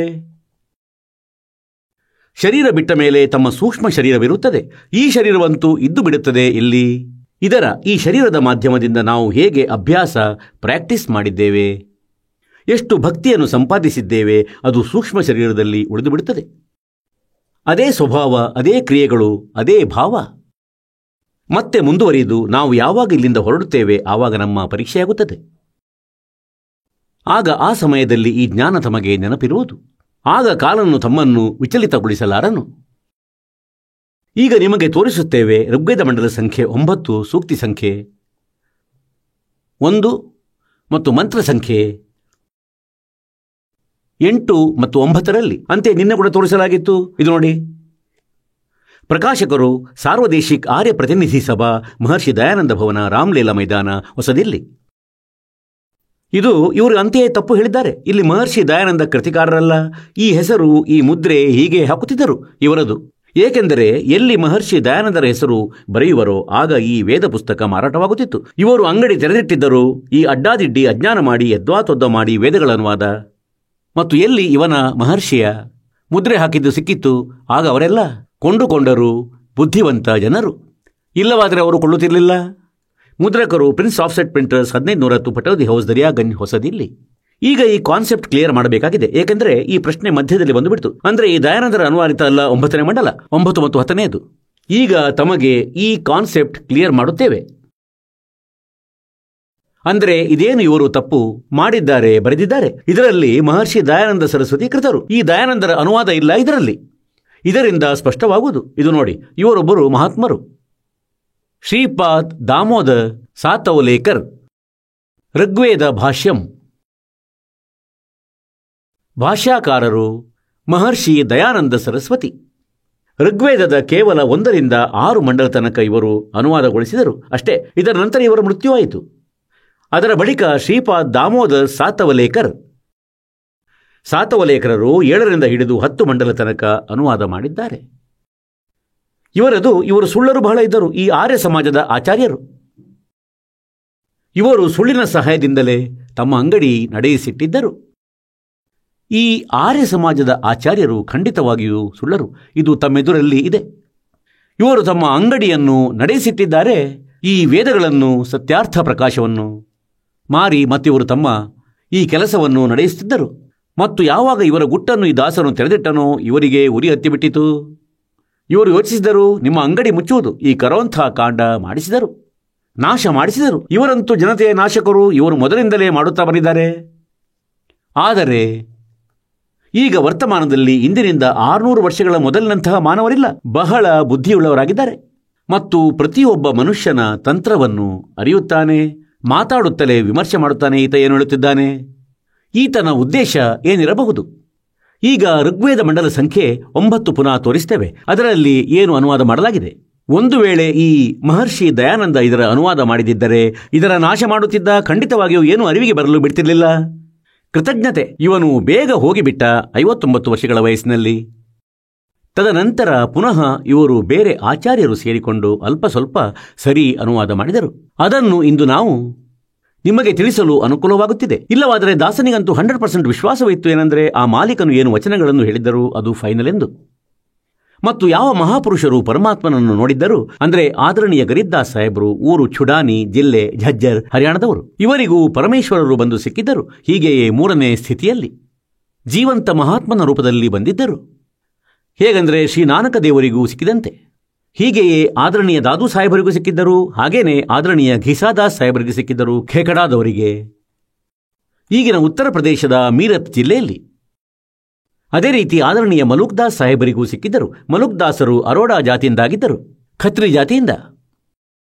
ಮತ್ತು ಆದರಣೀಯ ಧರ್ಮದಾಸ ಸಾಹೇಬರಿಗೂ ಸಿಕ್ಕಿದ್ದರು. ಇವರು ಧನಿಕರಾಗಿದ್ದರು. ಮತ್ತು ಆದರಣೀಯ ಸ್ವಾಮಿ ರಾಮಾನಂದರಿಗೂ ಸಿಕ್ಕಿದ್ದರು. ಇವರು ಬ್ರಾಹ್ಮಣ ಪಂಡಿತರಾಗಿದ್ದರು. ಹೀಗೆಯೇ ಲೀಲೆಯಾಡುತ್ತಾರೆ ಪರಮಾತ್ಮ. ತನ್ನ ಸತ್ಯಲೋಕದಿಂದ ಹೊರಟು ಬರುತ್ತಾರೆ. ಅವರು 3ನೇ ಸ್ಥಿತಿಯಿಂದ ಬಂದರು. ಈ ರೀತಿ ಬಂದರು ಮತ್ತು ಲೀಲೆ ಮಾಡಿ ಹೊರಟು ಹೋದರು. ಈಗ ತೋರಿಸ್ತೇವೆ ನಾವು ನಿಮಗೆ. ಪರಮಾತ್ಮ ಸಶರೀರವಾಗಿದ್ದಾರೆ. ಇದು ಅದೇ ಋಗ್ವೇದ ಮಂಡಲ ಸಂಖ್ಯೆ 9, 10. ಮಹರ್ಷಿ ದಯಾನಂದ ಎಂದು ಇದನ್ನು ತಪ್ಪು ಬರೆದಿದ್ದಾರೆ. ಇಲ್ಲಿ ನೋಡಿ, ಇಲ್ಲಿ ಕೂಡ ಪ್ರಕಾಶಕರು ಸಾರ್ವದೇಶಿಕ ಆರ್ಯ ಪ್ರತಿನಿಧಿ ಸಭಾ, ಮಹರ್ಷಿ ದಯಾನಂದ ಭವನ, ರಾಮಲೀಲಾ ಮೈದಾನ, ಹೊಸದಿಲ್ಲಿ. ಇದು ತಪ್ಪು ಬರೆದಿದ್ದಾರೆ ಇವರು. ಮಹರ್ಷಿ ದಯಾನಂದ ಸರಸ್ವತಿ ಕೃತಿಕಾರರು ಎಂದು 9 ಮತ್ತು 10 ಮಂಡಲ. ಮಹರ್ಷಿ ದಯಾನಂದರದು ಅಲ್ಲ. 7 ರಿಂದ ಹಿಡಿದು 10 ತನಕ ಬೇರೆ ಯಾರೋ ಆಚಾರ್ಯರು ಮಾಡಿದ್ದಾರೆ. ಮುದ್ರಕರು Prince Offset Printers, 1510 Pataudi House, Daryaganj, ಹೊಸದಿಲ್ಲಿಯಿಂದ. ಇದರ 9ನೇ ಮಂಡಲದ್ದು ತಾವು ನೋಡಿದಂತೆ ಇದು ಅಥ ನವಂ ಮಂಡಲಂ, ಋಗ್ವೇದದ 9ನೇ ಮಂಡಲ. ಮತ್ತಿದು ಪ್ರಥಮ ಸೂಕ್ತಿಯಾಗಿದೆ ಮತ್ತು ಪ್ರಥಮ ಮಂತ್ರ ಆಗಿದೆ. ಇದರಲ್ಲಿ ಇವರು ಹೇಳಿದ್ದಾರೆ ಸೋಮ ಅಂದರೆ ಹೇ ಪರಮಾತ್ಮನ್. ಈಗ 2ನೇ ಮಂತ್ರ. ಮಂಡಲ ಸಂಖ್ಯೆ 9, ಸೂಕ್ತಿ ಸಂಖ್ಯೆ 1 ಮತ್ತು ಮಂತ್ರ ಸಂಖ್ಯೆ 2. ಒಂದು ತಾವು ಓದಿದ್ದೀರಿ, ಇದು 2. ಇದರಲ್ಲೂ ಹೇ ಪರಮಾತ್ಮನ್. ಈಗ 3ನೇ ಮಂತ್ರದಲ್ಲಿ ಹೇ ಪರಮಾತ್ಮನ್. ಇದು 4ನೇ ಮಂತ್ರದಲ್ಲಿ ಹೇ ಪರಮಾತ್ಮನ್. ಈ ದಾಸ ತಮಗೆ ಏನು ತಿಳಿಸಲು ಬಯಸುತ್ತಾನೆ ಇದು ನೋಡಿ. 5ರಲ್ಲಿ ಹೇ ಪರಮಾತ್ಮನ್. ಮತ್ತು ಇದೇ ಋಗ್ವೇದ ಮಂಡಲ ಸಂಖ್ಯೆ 9, ಸೂಕ್ತಿ ಸಂಖ್ಯೆ 1ರ ಮಂತ್ರ ಸಂಖ್ಯೆ ಮತ್ತು 6ರಲ್ಲಿಯೂ ಕೂಡ ಹೇ ಪರಮಾತ್ಮನ್. ಈಗ ಈ ದಯಾನಂದ ಸರಸ್ವತಿ ಪರಮಾತ್ಮನನ್ನು ನಿರಾಕಾರನೆಂದು ಹೇಳುತ್ತಿದ್ದ. ಇದಕ್ಕಾಗಿ ವೇದಗಳ ಅನುವಾದ ಮಾಡುವ ಸಮಯದಲ್ಲಿ ಇವರಿಗೆ ನೆನಪುವಂತು ಈ ಆಚಾರ್ಯರಿಗೆ. ಏನೆಂದರೆ, ಓಹೋ, ಇಲ್ಲಿ ಭಗವಂತ ಬರೆದಾಯಿತು, ಮುಂದೆ ಸಾಕಾರ ಬರೆಯಲಾಗಿದೆ. ಆಗ ಇಲ್ಲಿ ಬದಲಾಯಿಸಿದರು. 7ನೇದರಲ್ಲಿ ಇವರು ಮಾತು ಬದಲಿಸಿದರು, ಲ್ಯಾಂಗ್ವೇಜ್ ಬದಲಿಸತೊಡಗಿದರು. ಆ ಪುರುಷನಿಗೆ ಇಲ್ಲಿ ಬರೆಯಬೇಕಿತ್ತು, ಆ ಪರಮಾತ್ಮನಿಗೆ. ಇಲ್ಲಿ ಮುಂದೆ ನೋಡಿ, 8ರಲ್ಲಿ ಕೂಡ ಭಾಷೆ ಬದಲಾಯಿಸಿದರು ಇವರು. ಇದು ಆ ಪುರುಷನಿಗೆ, ಇಲ್ಲಿ ಬರೆಯಬೇಕಿತ್ತು ಆ ಪರಮಾತ್ಮನಿಗೆ. ಏಕೆಂದರೆ ಮುಂದೆ ಸತತ 6ರಲ್ಲಿ ಪರಮಾತ್ಮ ಪರಮಾತ್ಮ ಹೇಳುತ್ತಿದ್ದಾರೆ. ಇಲ್ಲಂತೂ ಲೇಖನಿ ಹೇಗೆ ನಿಂತು ಹೋಯಿತು ಅವರದು. ಏಕೆಂದರೆ ಇವರು ಬಯಸ್ತಿರ್ಲಿಲ್ಲ ಜನತೆಗೆ ಸತ್ಯತೆ ತಿಳಿಯಲೆಂದು. ಆದರೆ ಎಲ್ಲಿವರೆಗೆ ಮುಚ್ಚಿಡುತ್ತಾರೆ? चोर चुरावे तुंबड़ी गड्ढे पानी में वह गड्ढे वह ऊपर आवे न सच्चाई छानीना. ಆ ಪರಮಾತ್ಮನಿಗೆ ಉಗ್ರಗತಿಗಳು ಅಂದರೆ ವಿಶೇಷ ಪರಿಸ್ಥಿತಿಗಳು ಪ್ರೇರಣೆಗೊಳಿಸುತ್ತವೆ. ಅಂತೆಯೇ ಯಾವಾಗ ಪರಮೇಶ್ವರರು ಬಂದರು ಕಬೀರರು, ಆವಾಗ ಬೆಂಕಿ ಉರಿಯುವ ಪರಿಸ್ಥಿತಿ ಇತ್ತು. ಯಾರೂ ಭಕ್ತಿಯನ್ನು ಅರಿತಿರಲಿಲ್ಲ, ಭೂತ ಪ್ರೇತಗಳ ಪೂಜೆ ಪ್ರಾರಂಭಿಸಿದ್ದರು. ಆ ಪರಮಾತ್ಮನಿಗೆ ಉಗ್ರಗತಿಗಳು ಪ್ರೇರೇಪಿಸುತ್ತವೆ. ಮತ್ತು ಪ್ರಕಾಶಮಾನ ಶರೀರಕ್ಕೆ, ತೇಜೋಮಯ ಶರೀರಕ್ಕೆ ಆ ಪುರುಷ ಅಂದರೆ ಆ ಪರಮಾತ್ಮ ಪ್ರಾಪ್ತನಾಗುತ್ತಾನೆ. ತೇಜೋಮಯ ಶರೀರ ಧಾರಣೆ ಮಾಡುತ್ತಾರೆ. ಅವನದು ತೇಜೋಮಯ ಶರೀರವಾಗುತ್ತದೆ. ಮುಂದೆ ನೋಡಿ, ಈಗ ಇಲ್ಲಿ ಬರೆದಿದೆ, ಅವುಗಳಲ್ಲಿ 3 ಪ್ರಕಾರಗಳಲ್ಲಿ, ಅವುಗಳಲ್ಲಿ ತ್ರಿಧಾತು 3 ಪ್ರಕಾರಗಳಿಂದ ಬೇರೆಯವರನ್ನು ಉದ್ಧಾರ ಮಾಡುವ ಅಂದರೆ ಬೇರೆಯವರ ಕಲ್ಯಾಣ ಮಾಡುವಂಥ ಮಧುಮಯ ಶರೀರ ಸಿಗುತ್ತದೆ. 3 ಪ್ರಕಾರಗಳಲ್ಲಿ ಶರೀರ ಧಾರಣೆ ಮಾಡುತ್ತಾನೆ. ಅವುಗಳಲ್ಲಿ ಒಂದು ಪ್ರಕಾರ ಅಂದರೆ ಆ ಶಿಶು ರೂಪದಲ್ಲಿ ಬರುತ್ತಾರೆ. ಅದರ ಬಗ್ಗೆ ಇಲ್ಲಿ ವರ್ಣನೆ ಕೊಡಲಾಗಿದೆ. ಅಂದರೆ ಯಾವಾಗ ಆ ಪರಮಾತ್ಮ ಶಿಶುರೂಪದಲ್ಲಿ ಪ್ರಕಟನಾಗಿ ಲೀಲೆ ಮಾಡುತ್ತಾನೆ, ಆಗ ಕಡಸು ಹಸು ಅವನ ಪೋಷಣೆ ಮಾಡುತ್ತದೆ. ಕಡಸು ಹಸುಗಳ ಹಾಲಿನಿಂದ ಪರಮಾತ್ಮನ ಲೀಲೆಯಾಗುತ್ತದೆ, ಪೋಷಣೆಯದು. ಅಂದರೆ ಆ ಸೋಮಂ ಅಂದರೆ ಸೋಮ ಸ್ವಭಾವವುಳ್ಳ ಶ್ರದ್ಧಾಳು ಪುರುಷನಿಗೆ ಇಲ್ಲಿಂದ ಪುರುಷ ಬರೆಯಲು ಆರಂಭಿಸಿದರು. ಪುರುಷ ಅಂದರೆ ಹಾಗಂತೂ ಪರಮಾತ್ಮ ಎಂದಾಗುತ್ತದೆ. ಆದರೆ ಇವರ ಉದ್ದೇಶ ಇಲ್ಲಿ ಕೇವಲ ಒಂದು ಸಿಂಪಲ್ ಮನುಷ್ಯನೆಂದು ಸಿದ್ಧಪಡಿಸಲು ಬಯಸಿದರು. ಶ್ರದ್ಧಾಳು ಎಂದು ಬರೆದು ಬಿಟ್ಟರು. ಆ ಪರಮೇಶ್ವರನನ್ನು, ಓಹೋ, ಆ ಶಿಶುಂ, ಇದರ ಅರ್ಥವೇ ಮಾಡಿಲ್ಲ. ಶಿಶುಂನದು ಶಿಶುವಿನ ರೂಪದಲ್ಲಿ ಪ್ರಕಟರಾಗುತ್ತಾರೆ. ಆ ಸಮಯದಲ್ಲಿ ಇಲ್ಲಿ ಬರೆಯಬೇಕಿತ್ತು ಆ ಶಿಶು ರೂಪದಲ್ಲಿ ಪ್ರಕಟ ಪರಮಾತ್ಮನ. ಇವರು ಕುಮಾರ ಅವಸ್ಥೆಯಲ್ಲಿಯೇ ಅಭಿ ಅಧನ್ಯ. ಅಧನ್ಯ ಅಂದರೆ ಗರ್ಭ ಧರಿಸದ. ಅಭಿ ಅಂದರೆ ಎಲ್ಲಾ ಪ್ರಕಾರಗಳಿಂದ, ಅಂದರೆ ಪೂರ್ಣ ರೂಪದಲ್ಲಿ ಕುಮಾರಿ ಅಂದರೆ ಕಡಸು. ಜಾಕಿ ಸಂಗ್ ಬೇಲ ನೀಲಾಗ, ಆಕಳಿನ ಕರು ಯಾವುದು ಹಾಲು ಕುಡಿಯುವುದನ್ನು ಬಿಟ್ಟಿರುವಂಥದ್ದು ಮತ್ತು ಎಂದು ಎತ್ತಿನಿಂದ ಗೂಳಿಯಿಂದ ಟಚ್ ಆಗದಿರುವಂಥದ್ದು, ಅದನ್ನು ಕುಮಾರಿ ಎಂದು ತಿಳಿಯಿರಿ. ಅಂಡರ್ಸ್ಟುಡ್ ಆಯಿತು? ಕುಮಾರಿ ಶಬ್ದ ಕಡಸು ಹಸು. ಅಭಿ ಅಧನ್ಯ ಅಂದರೆ ಖಂಡಿತ ಕ್ಲಿಯರ್ ಇದೆ, ಇದನ್ನು ತಿಳಿಯಿರಿ. ಕುಮಾರಿ. ಧೇನವಂದರೆ ಗೋವುಗಳು, ಧೇನವಂದರೆ ಆಕಳುಗಳು. ಗೋವುಗಳು ತೃಪ್ತಿಪಡಿಸುತ್ತವೆ, ಆತನ ಪಾಲನೆಯ ಲೀಲೆಯನ್ನು ಮಾಡುತ್ತವೆ. ಆ ಪರಮಾತ್ಮ ಏನು ಮಾಡುತ್ತಾರೆ? ಈಗ ತಮಗೆ ಪುಣ್ಯಾತ್ಮರೇ, ಈ ವೇದವನ್ನಂತೂ ನಾವು ಕೇಳಿದ್ದೆವು ಮೊದಲು. ಈ ದಾಸನ ವಯಸ್ಸು 1988ರಲ್ಲಿ 37 ವರ್ಷವಾಗಿತ್ತು. ಈ ಶರೀರದ್ದು. ಆ ಸಮಯದಲ್ಲಿ ದಾಸನಿಗೆ ಉಪದೇಶ ಪ್ರಾಪ್ತವಾಗಿತ್ತು. ಇಸವಿ 2001ರಲ್ಲಿ ಯಾವಾಗ ಕರೋಂಥ ಆಶ್ರಮ ಆಗಿತ್ತು, ಪರಮೇಶ್ವರರು ಪ್ರೇರಣೆ ಮಾಡಿದರು. ಒಂದು ವಾಣಿ ಜ್ಞಾಪಕವಾಯಿತು. ಅಂದರೆ वेद मेरा भेद है और मैं मिलूं वेदन से नहीं, और जौन वेद से मैं मिलूं वो वेद जानते रहे. ಆಗ ದಾಸನು ಯೋಚಿಸಿದ, ಪರಮಾತ್ಮನ ವಾಣಿ ಸುಳ್ಳಾಗಲು ಸಾಧ್ಯವಿಲ್ಲ. ಬಹುಶಃ ಆಗಿರಬಹುದು ವೇದಗಳು ಮತ್ತು ಗೀತೆ. ಪರಮೇಶ್ವರರು ಮತ್ತೊಂದು ವಾಣಿ ಹೇಳಿದ್ದಾರೆ ತನ್ನ ಅಮರವಾಣಿಯಲ್ಲಿ, कि वेद कतेव झूठे नहीं भाई और झूठे हैं जो समझे नहीं. ಈ 2 ವಾಣಿಗಳು ದಾಸನನ್ನು ಚುಚ್ಚಿದವು. ದಿಲ್ಲಿಯಿಂದ ವೇದಗಳನ್ನು ತರಿಸಿದೆ, ಮಕ್ಕಳಿಂದ, ಭಕ್ತರಿಂದ. ಶ್ರೀಮದ್ ಭಗವದ್ಗೀತೆ ತರಿಸಿದೆವು. ದಾಸ ಯೋಚಿಸಿದ, ನನಗಂತೂ ಅನುವಾದ ಮಾಡಲು ಬರುವುದಿಲ್ಲ, ಇವರಂತೂ ಸ್ವಲ್ಪ ಏನಾದರೂ ಅನುವಾದವಂತೂ ಹಿಂದಿಯಲ್ಲಿ ಏನಾದರೂ ಸ್ವಲ್ಪ ಮಾಡಿಯೇ ಇರಬಹುದು. ಅದನ್ನು ನೋಡುವ ಮತ್ತು ಪುನಃ ಮಾಲೀಕರ ವಾಣಿಯಿಂದ ಸ್ವಲ್ಪ ಪ್ರಮಾಣವೇನಾದರೂ ಸಿಕ್ಕಿದರೆ, ಮತ್ತು ನಂತರ ಶಬ್ದಕೋಶವಂತೂ ನಮ್ಮ ಬಳಿ ಇದೆ. ಅದೇ ಆಯಿತು. ದಾಸನು ಮೊದಲು ಶ್ರೀಮದ್ ಭಗವದ್ಗೀತೆಯನ್ನು ನೋಡಿದ. ನಿನ್ನ ಇಡೀ ಭಂಡಾರವೇ ತುಂಬಿದೆ. ಗೀತೆ ಜ್ಞಾನದಾತ, ಈ ಕಾಲ, ಈ ಬ್ರಹ್ಮನು ಇವನು ಕಾಲನಾಗಿದ್ದಾನೆ. ಶ್ರೀಕೃಷ್ಣ ಕಾಲನಲ್ಲ. ಇವನು ಹೇಳ್ತಾನೆ, ನನ್ನದು ಓಂ ನಾಮವಿದೆ, ಶ್ರೀಕೃಷ್ಣನದು ಓಂ ನಾಮವಲ್ಲ. ಏಕೆಂದರೆ ಇವರು ಸ್ವತಃ ಓಂ ನಾಮ ಜಪ ಮಾಡುತ್ತಿದ್ದರು. ಮತ್ತು ಗೀತೆ ಅಧ್ಯಾಯ ಸಂಖ್ಯೆ 18ರ ಶ್ಲೋಕ ಸಂಖ್ಯೆ 62ರಲ್ಲಿ ಹೇಳಿದೆ, ಆ ಪರಮೇಶ್ವರನ ಶರಣದಲ್ಲಿ ಹೋಗು. ಹೊಯ್ ಗೀತೆಯ ಅಧ್ಯಾಯ ಸಂಖ್ಯೆ 15ರ ಶ್ಲೋಕ 16, 17ರಲ್ಲಿ 3 ಪ್ರಭು, ಕ್ಷರಪುರುಷ, ಅಕ್ಷರ ಪುರುಷ, ಪರಮಾಕ್ಷರ ಪುರುಷ. अक्षर पुरुष एक पेड़ है, निरंजन वाकी डार. 15ನೇ ಅಧ್ಯಾಯದ 1ರಿಂದ 4ರಲ್ಲಿ ಒಂದೇ ಸಮನೆ ಬೆಳಕು ಮೂಡಿತು. ಹೋ ನಿನ್ನ ನಂತರ ಎಲ್ಲ ನೋಡಿದ ಮತ್ತೆ ಯೋಚಿಸಿದ, ಇದರದು ಬೇರೆಯೇ ವ್ಯಾಖ್ಯಾನ ಮಾಡುವ. ಆಗ ದಾಸನು ನಂತರ ಗೆಹರಿ ನಜರ್ ಗೀತಾ ಪುಸ್ತಕದಲ್ಲಿ ಗೀತೆಯ ಯಥಾರ್ಥವಾದ ಅನುವಾದ ಆಸ್ ಇಟ್ ಈಸ್ ಮಾಡಿದ್ದು ಏನಿದೆ ಅದು ತಮ್ಮ ಬಳಿ ತಲುಪಿದೆ. ಇದೇ ರೀತಿ ನಂತರ ವೇದಗಳಲ್ಲಿ ನೋಡಿದೆ. ಓಹೋ, ಈಗ ಈ ವೇದಗಳು ನಿಮ್ಮ ಅವಶ್ಯಕತೆಗಾಗಿತ್ತು. ಅಂದರೆ ಈ ವೇದಗಳಲ್ಲಿ ಈ ರೀತಿ ಬರೆದುದು ಸಿಗಲಿ, ಯಾವುದರಿಂದ ನೀವು ಕೂಡ ಅರಿಯಲಿ, ಏನೆಂದರೆ ಇದರಲ್ಲಿ ಸರಿ ಸೆನ್ಸ್ ಒಡಗೂಡಿದೆ ಎಂದು. ಮತ್ತು ಆ ಪರಮಾತ್ಮನು ಕೃಪೆ ಮಾಡಿದ. ದಯಾನಂದರು ಹೋಗಿಬಿಟ್ಟರು. ಇವನು ನೋಡಿ ಯಜುರ್ವೇದ ತಮಗೆ ಕೇಳಿಸ್ತೇನೆ, ಏ ಮನುಷ್ಯ ಜನರೇ, ಅಂತೆಯೇ ನಾನು ಗಾಳಿ, ಸಿಡಿಲು ಪ್ರಸಿದ್ಧ ರೂಪ, ಗೊತ್ತಿಲ್ಲ, ಏನು ಅಜ್ಞಾನ, ಸ್ವಲ್ಪವೂ ಸೆನ್ಸ್ ಇಲ್ಲ ಇದರಲ್ಲಿ, ಇಂತಹ ಅಜ್ಞಾನ ಮಾಡಿಟ್ಟಿದ್ದಾರೆ ಇವುಗಳದು.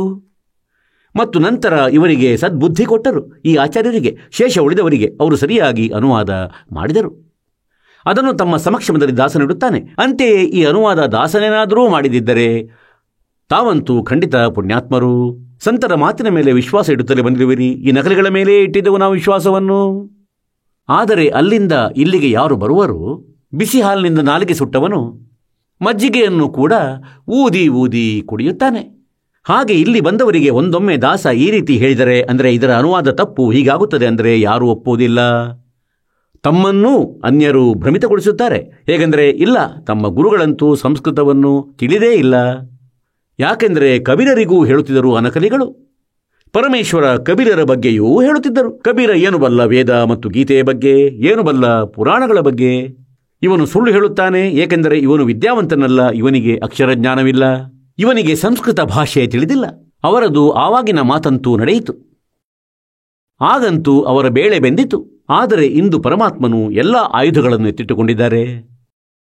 ಪ್ರತಿಯೊಂದು ರೀತಿಯಲ್ಲಿ ಅವರ ಆ ಅಜ್ಞಾನಿ ಗುರುಗಳದ್ದು ಎಲ್ಲ ರೀತಿಯಲ್ಲೂ ಅಜ್ಞಾನದ ದಾರಿಯನ್ನು ಬಂದ್ ಮಾಡಲಾಗಿದೆ.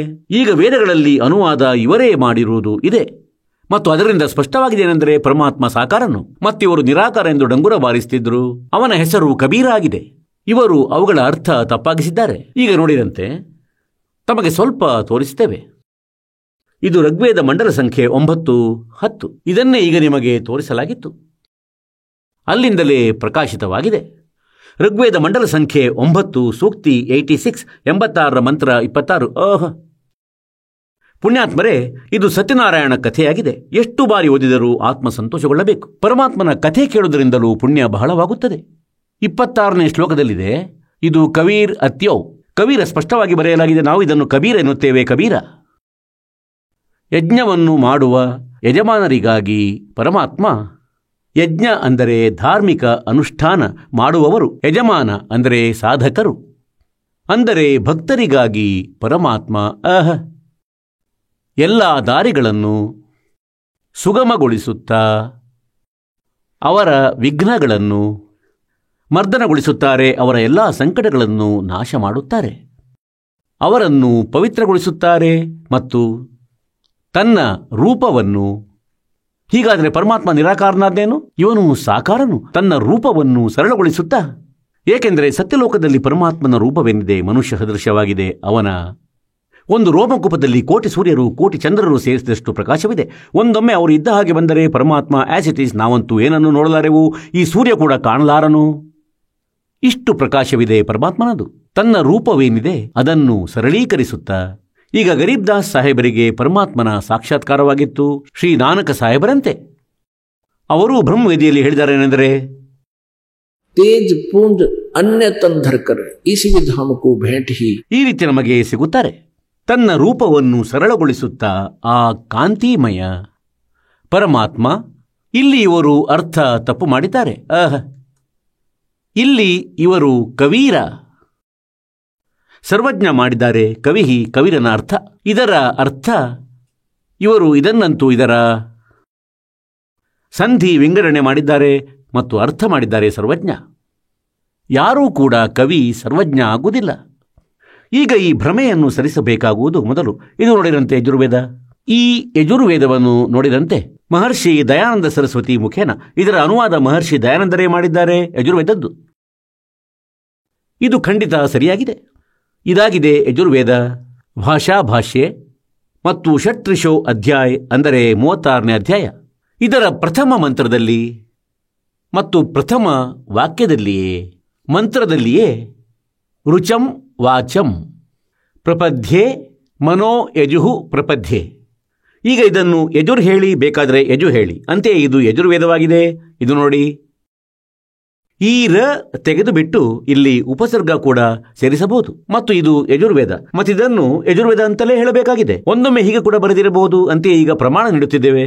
ಇದು 36ನೇ ಅಧ್ಯಾಯದ ಪ್ರಥಮ ಮಂತ್ರ, ಯಜುಹು ಪ್ರಪದ್ಯೆ. ಇಲ್ಲಿ ನೋಡಿ, ಇದರ ಅನುವಾದ ಸ್ವಾಮೀಜಿಯವರು ಇಲ್ಲಿ ಮಾಡಿದ್ದಾರೆ. ಇದು ಯಜುಹು ಶಬ್ದವಾಗಿದೆ ಮತ್ತು ಇವರು ಇದನ್ನು ಯಜುರ್ವೇದ ಬರೆಯಬೇಕಾಯಿತು. ಖಂಡಿತ ಸರಿಯಾಗಿದೆ. ಒಂದೊಮ್ಮೆ ಯಜುಹು ಅಂತ ಎಲ್ಲಾದರೂ ಬರೆದಿದ್ರೂ ಕೂಡ ಮತ್ತು ಇದರ ಅರ್ಥವನ್ನು ಕೂಡ ಇದನ್ನೇ ಮಾಡಬೇಕಾಗಿತ್ತು. ಒಂದೊಮ್ಮೆ ಇಲ್ಲಿ ಯಾರಾದರೂ ಹೀಗೆ ಮಾಡಿದರೆ ಯಜ್ಞೇಯ ಸ್ತುತಿಗಳ ಸಂಗ್ರಹ.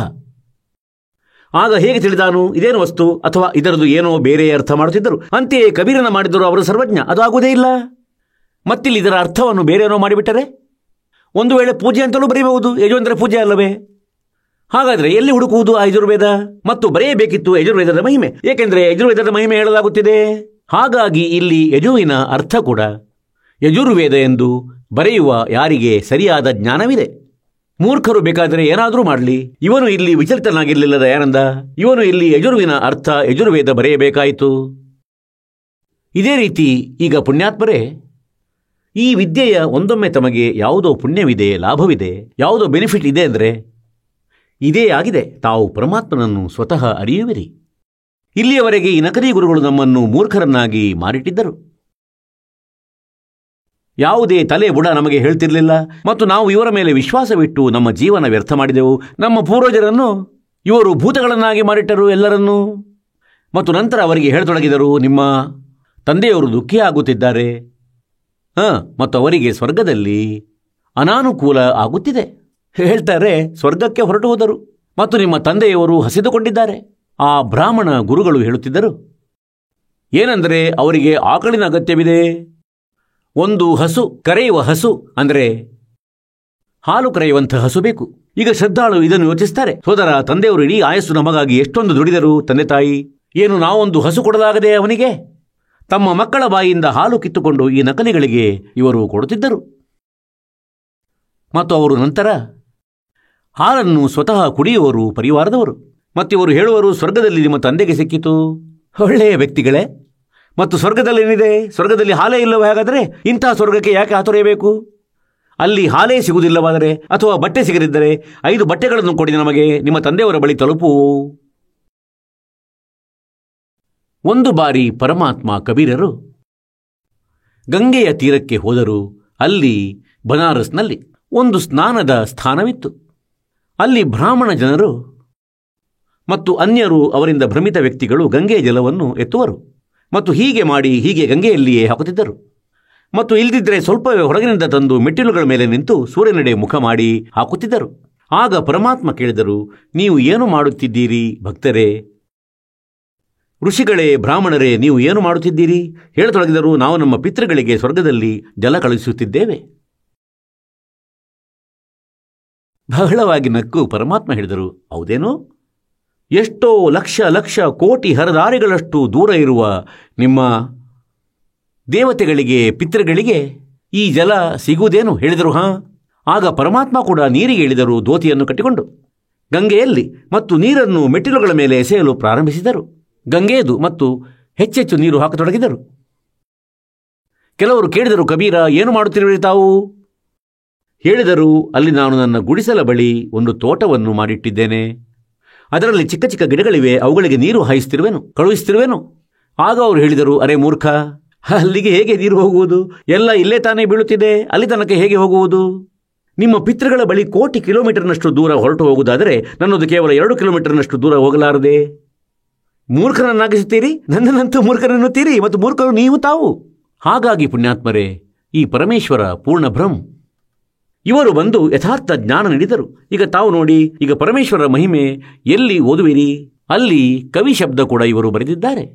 ಆ ಕಬೀರದ ಅರ್ಥ ಕೂಡ ಕಬೀರ್ ದೇವ ಎಂದು ಬರೆಯಬೇಕಾಗುವುದು. ನಾವು ಅವರನ್ನು ಕಬೀರ್ ಸಾಹೇಬ ಎನ್ನತೊಡಗಿದೆವು. ಇವರು ಸಂಸ್ಕೃತದ ಜ್ಞಾತರು ಮತ್ತು ವ್ಯಾಕರಣ ಅರಿತವರು. ಒಂದು ವೇಳೆ ಇವರು ಹೇಳಿದರೆ ಇದರ ಅರ್ಥ ನಾವು ಅರ್ಥ ಮಾಡದೆ ಕವಿ ಎಂದು ಬರೆಯಬಹುದು. ಕವಿ ಎಂದು ಬರೆಯಿರಿ ಅಂದರೆ ಆ ಕವಿ ಪರಮಾತ್ಮನಾಗಿದ್ದಾನೆ. ಏಕೆಂದರೆ ಆ ಪರಮಾತ್ಮನಿಗೆ ಕವಿ, ಆತನ ಹೆಸರೇ ಕವಿಯಾಗಿದೆ. ನಾವು ಕವಿಗೆ ಕವಿ ಅನ್ನತೊಡಗಿದೆವು. ಕವಿ, ನಾವು ಕಬಿ ಸಾಹೇಬ. ಆದರೆ ಈ ವೇದಗಳಲ್ಲಿ ಕಬೀರ್ ದೇವ ಇದೆ ಮತ್ತು ಕಬೀರ್ ದೇವರ ಕಾರಣದಿಂದ ಅಂತೆಯೇ ನಾವು ಕಬೀರ್ ಸಾಹೇಬ ಹೇಳತೊಡಗಿದೆವು ತಮ್ಮ ಮಾತೃಭಾಷೆಯಲ್ಲಿ, ತಾಯಿ ಭಾಷೆಯಲ್ಲಿ. ಕಬೀರ್ ದೇವ, ದೇವ ಅಂದರೆ ಪರಮೇಶ್ವರ, ದೇವ ಅಂದರೆ ಸಾಹೇಬ ಆಗುತ್ತದೆ. ಸಾಹೇಬ ಹೇಳಿ, ಭಗವಂತ ಹೇಳಿ, ರಾಮ ಹೇಳಿ. ಹಾಗೆ ಈ ರೀತಿ ಈ ಕಬೀರ್ ದೇವ ಅನ್ನು ನಾವು ಕಬೀರ್ ಸಾಹೇಬ ಎಂದು ಹೇಳಲು ತೊಡಗಿದೆವು. ಹಾಗಾಗಿ ಈಗ ನೋಡಿ, ಋಗ್ವೇದ ಮಂಡಲ ಸಂಖ್ಯೆ 9 ಮತ್ತು ಸೂಕ್ತಿ ಸಂಖ್ಯೆ 86 ಮತ್ತು ಮಂತ್ರ ಸಂಖ್ಯೆ 26. ಇದನ್ನು ನಾವು ಓದ್ತಿದ್ದೇವೆ. ಇದು ತಾವು ಓದಿದಿರಿ. ನಾವು ಇಲ್ಲಿ ತನಕ ಬಂದು ಬಿಟ್ಟೆವು. ಅಂದರೆ ಯಜ್ಞ ಮಾಡುವ ಯಜಮಾನರಿಗಾಗಿ ಪರಮಾತ್ಮ, ಧಾರ್ಮಿಕ ಅನುಷ್ಠಾನ ಮಾಡುವ ಭಕ್ತರಿಗಾಗಿ ಪ್ರಭು ಪರಮಾತ್ಮ ಎಲ್ಲ ಮಾರ್ಗಗಳನ್ನು ಸುಗಮಗೊಳಿಸುತ್ತಾ ಅವರ ಎಲ್ಲ ವಿಘ್ನಗಳನ್ನು ಮರ್ದನ ಮಾಡುತ್ತಾರೆ. ಅವರನ್ನು ಪವಿತ್ರಗೊಳಿಸುತ್ತಾ ಮತ್ತು ತಮ್ಮ ರೂಪವನ್ನು ಸರಳಗೊಳಿಸುತ್ತಾ ಹಗುರ ತೇಜಪುಂಜದ ರೂಪಧಾರಣೆ ಮಾಡಿ ಆ ಕಾಂತಿಮಯ ಪರಮಾತ್ಮ ಕಬೀರ್ ದೇವ ಈಗ ತಿಳುವಳಿಕೆಗೆ ಬರುವುದು ತಮಗೆ. ಕಬೀರ್ ದೇವ, ಕಬೀರ್ ಸಾಹೇಬ ಮಿಂಚಿನ ಸಮಾನವಾಗಿ कहते पहुंचूंगा क्षण एक में अपने जन के पास. ಒಂದೇ ಕ್ಷಣದಲ್ಲಿ ಮಿಂಚಿನಂತಿರುವ ಗತಿಯಿಂದ ಬರುತ್ತಾನೆ ಕ್ರೀಡೆ ಮಾಡುತ್ತಾ ಮತ್ತು ವರ್ಣೀಯ ಪುರುಷನಿಗೆ ಪ್ರಾಪ್ತನಾಗುತ್ತಾನೆ.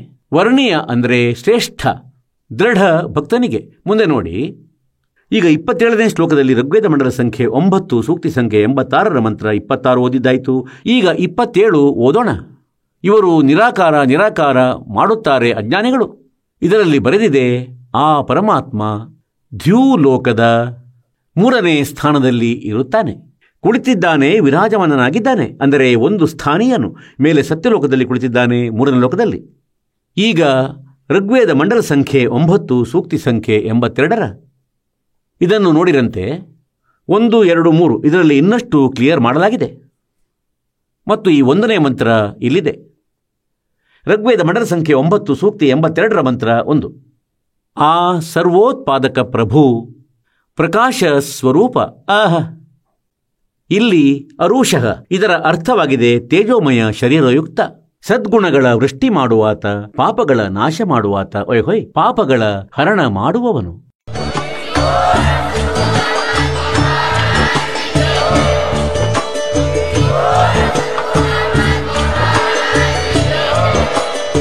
ನೀವು ಕೇಳಿದ್ದೀರಿ ಜಗದ್ಗುರು ತತ್ವದರ್ಶಿ ಸಂತ ರಾಮ್ಪಾಲ್ ಮಹಾರಾಜರ ಮಂಗಳ ಪ್ರವಚನ.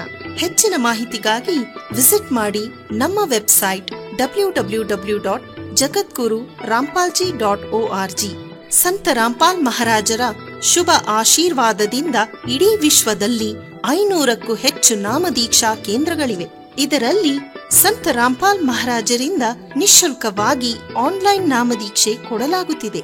ತಮ್ಮ ಹತ್ತಿರದ ನಾಮದೀಕ್ಷಾ ಕೇಂದ್ರದ ಮಾಹಿತಿಗಾಗಿ ಸಂಪರ್ಕಿಸಿ 888 444 7302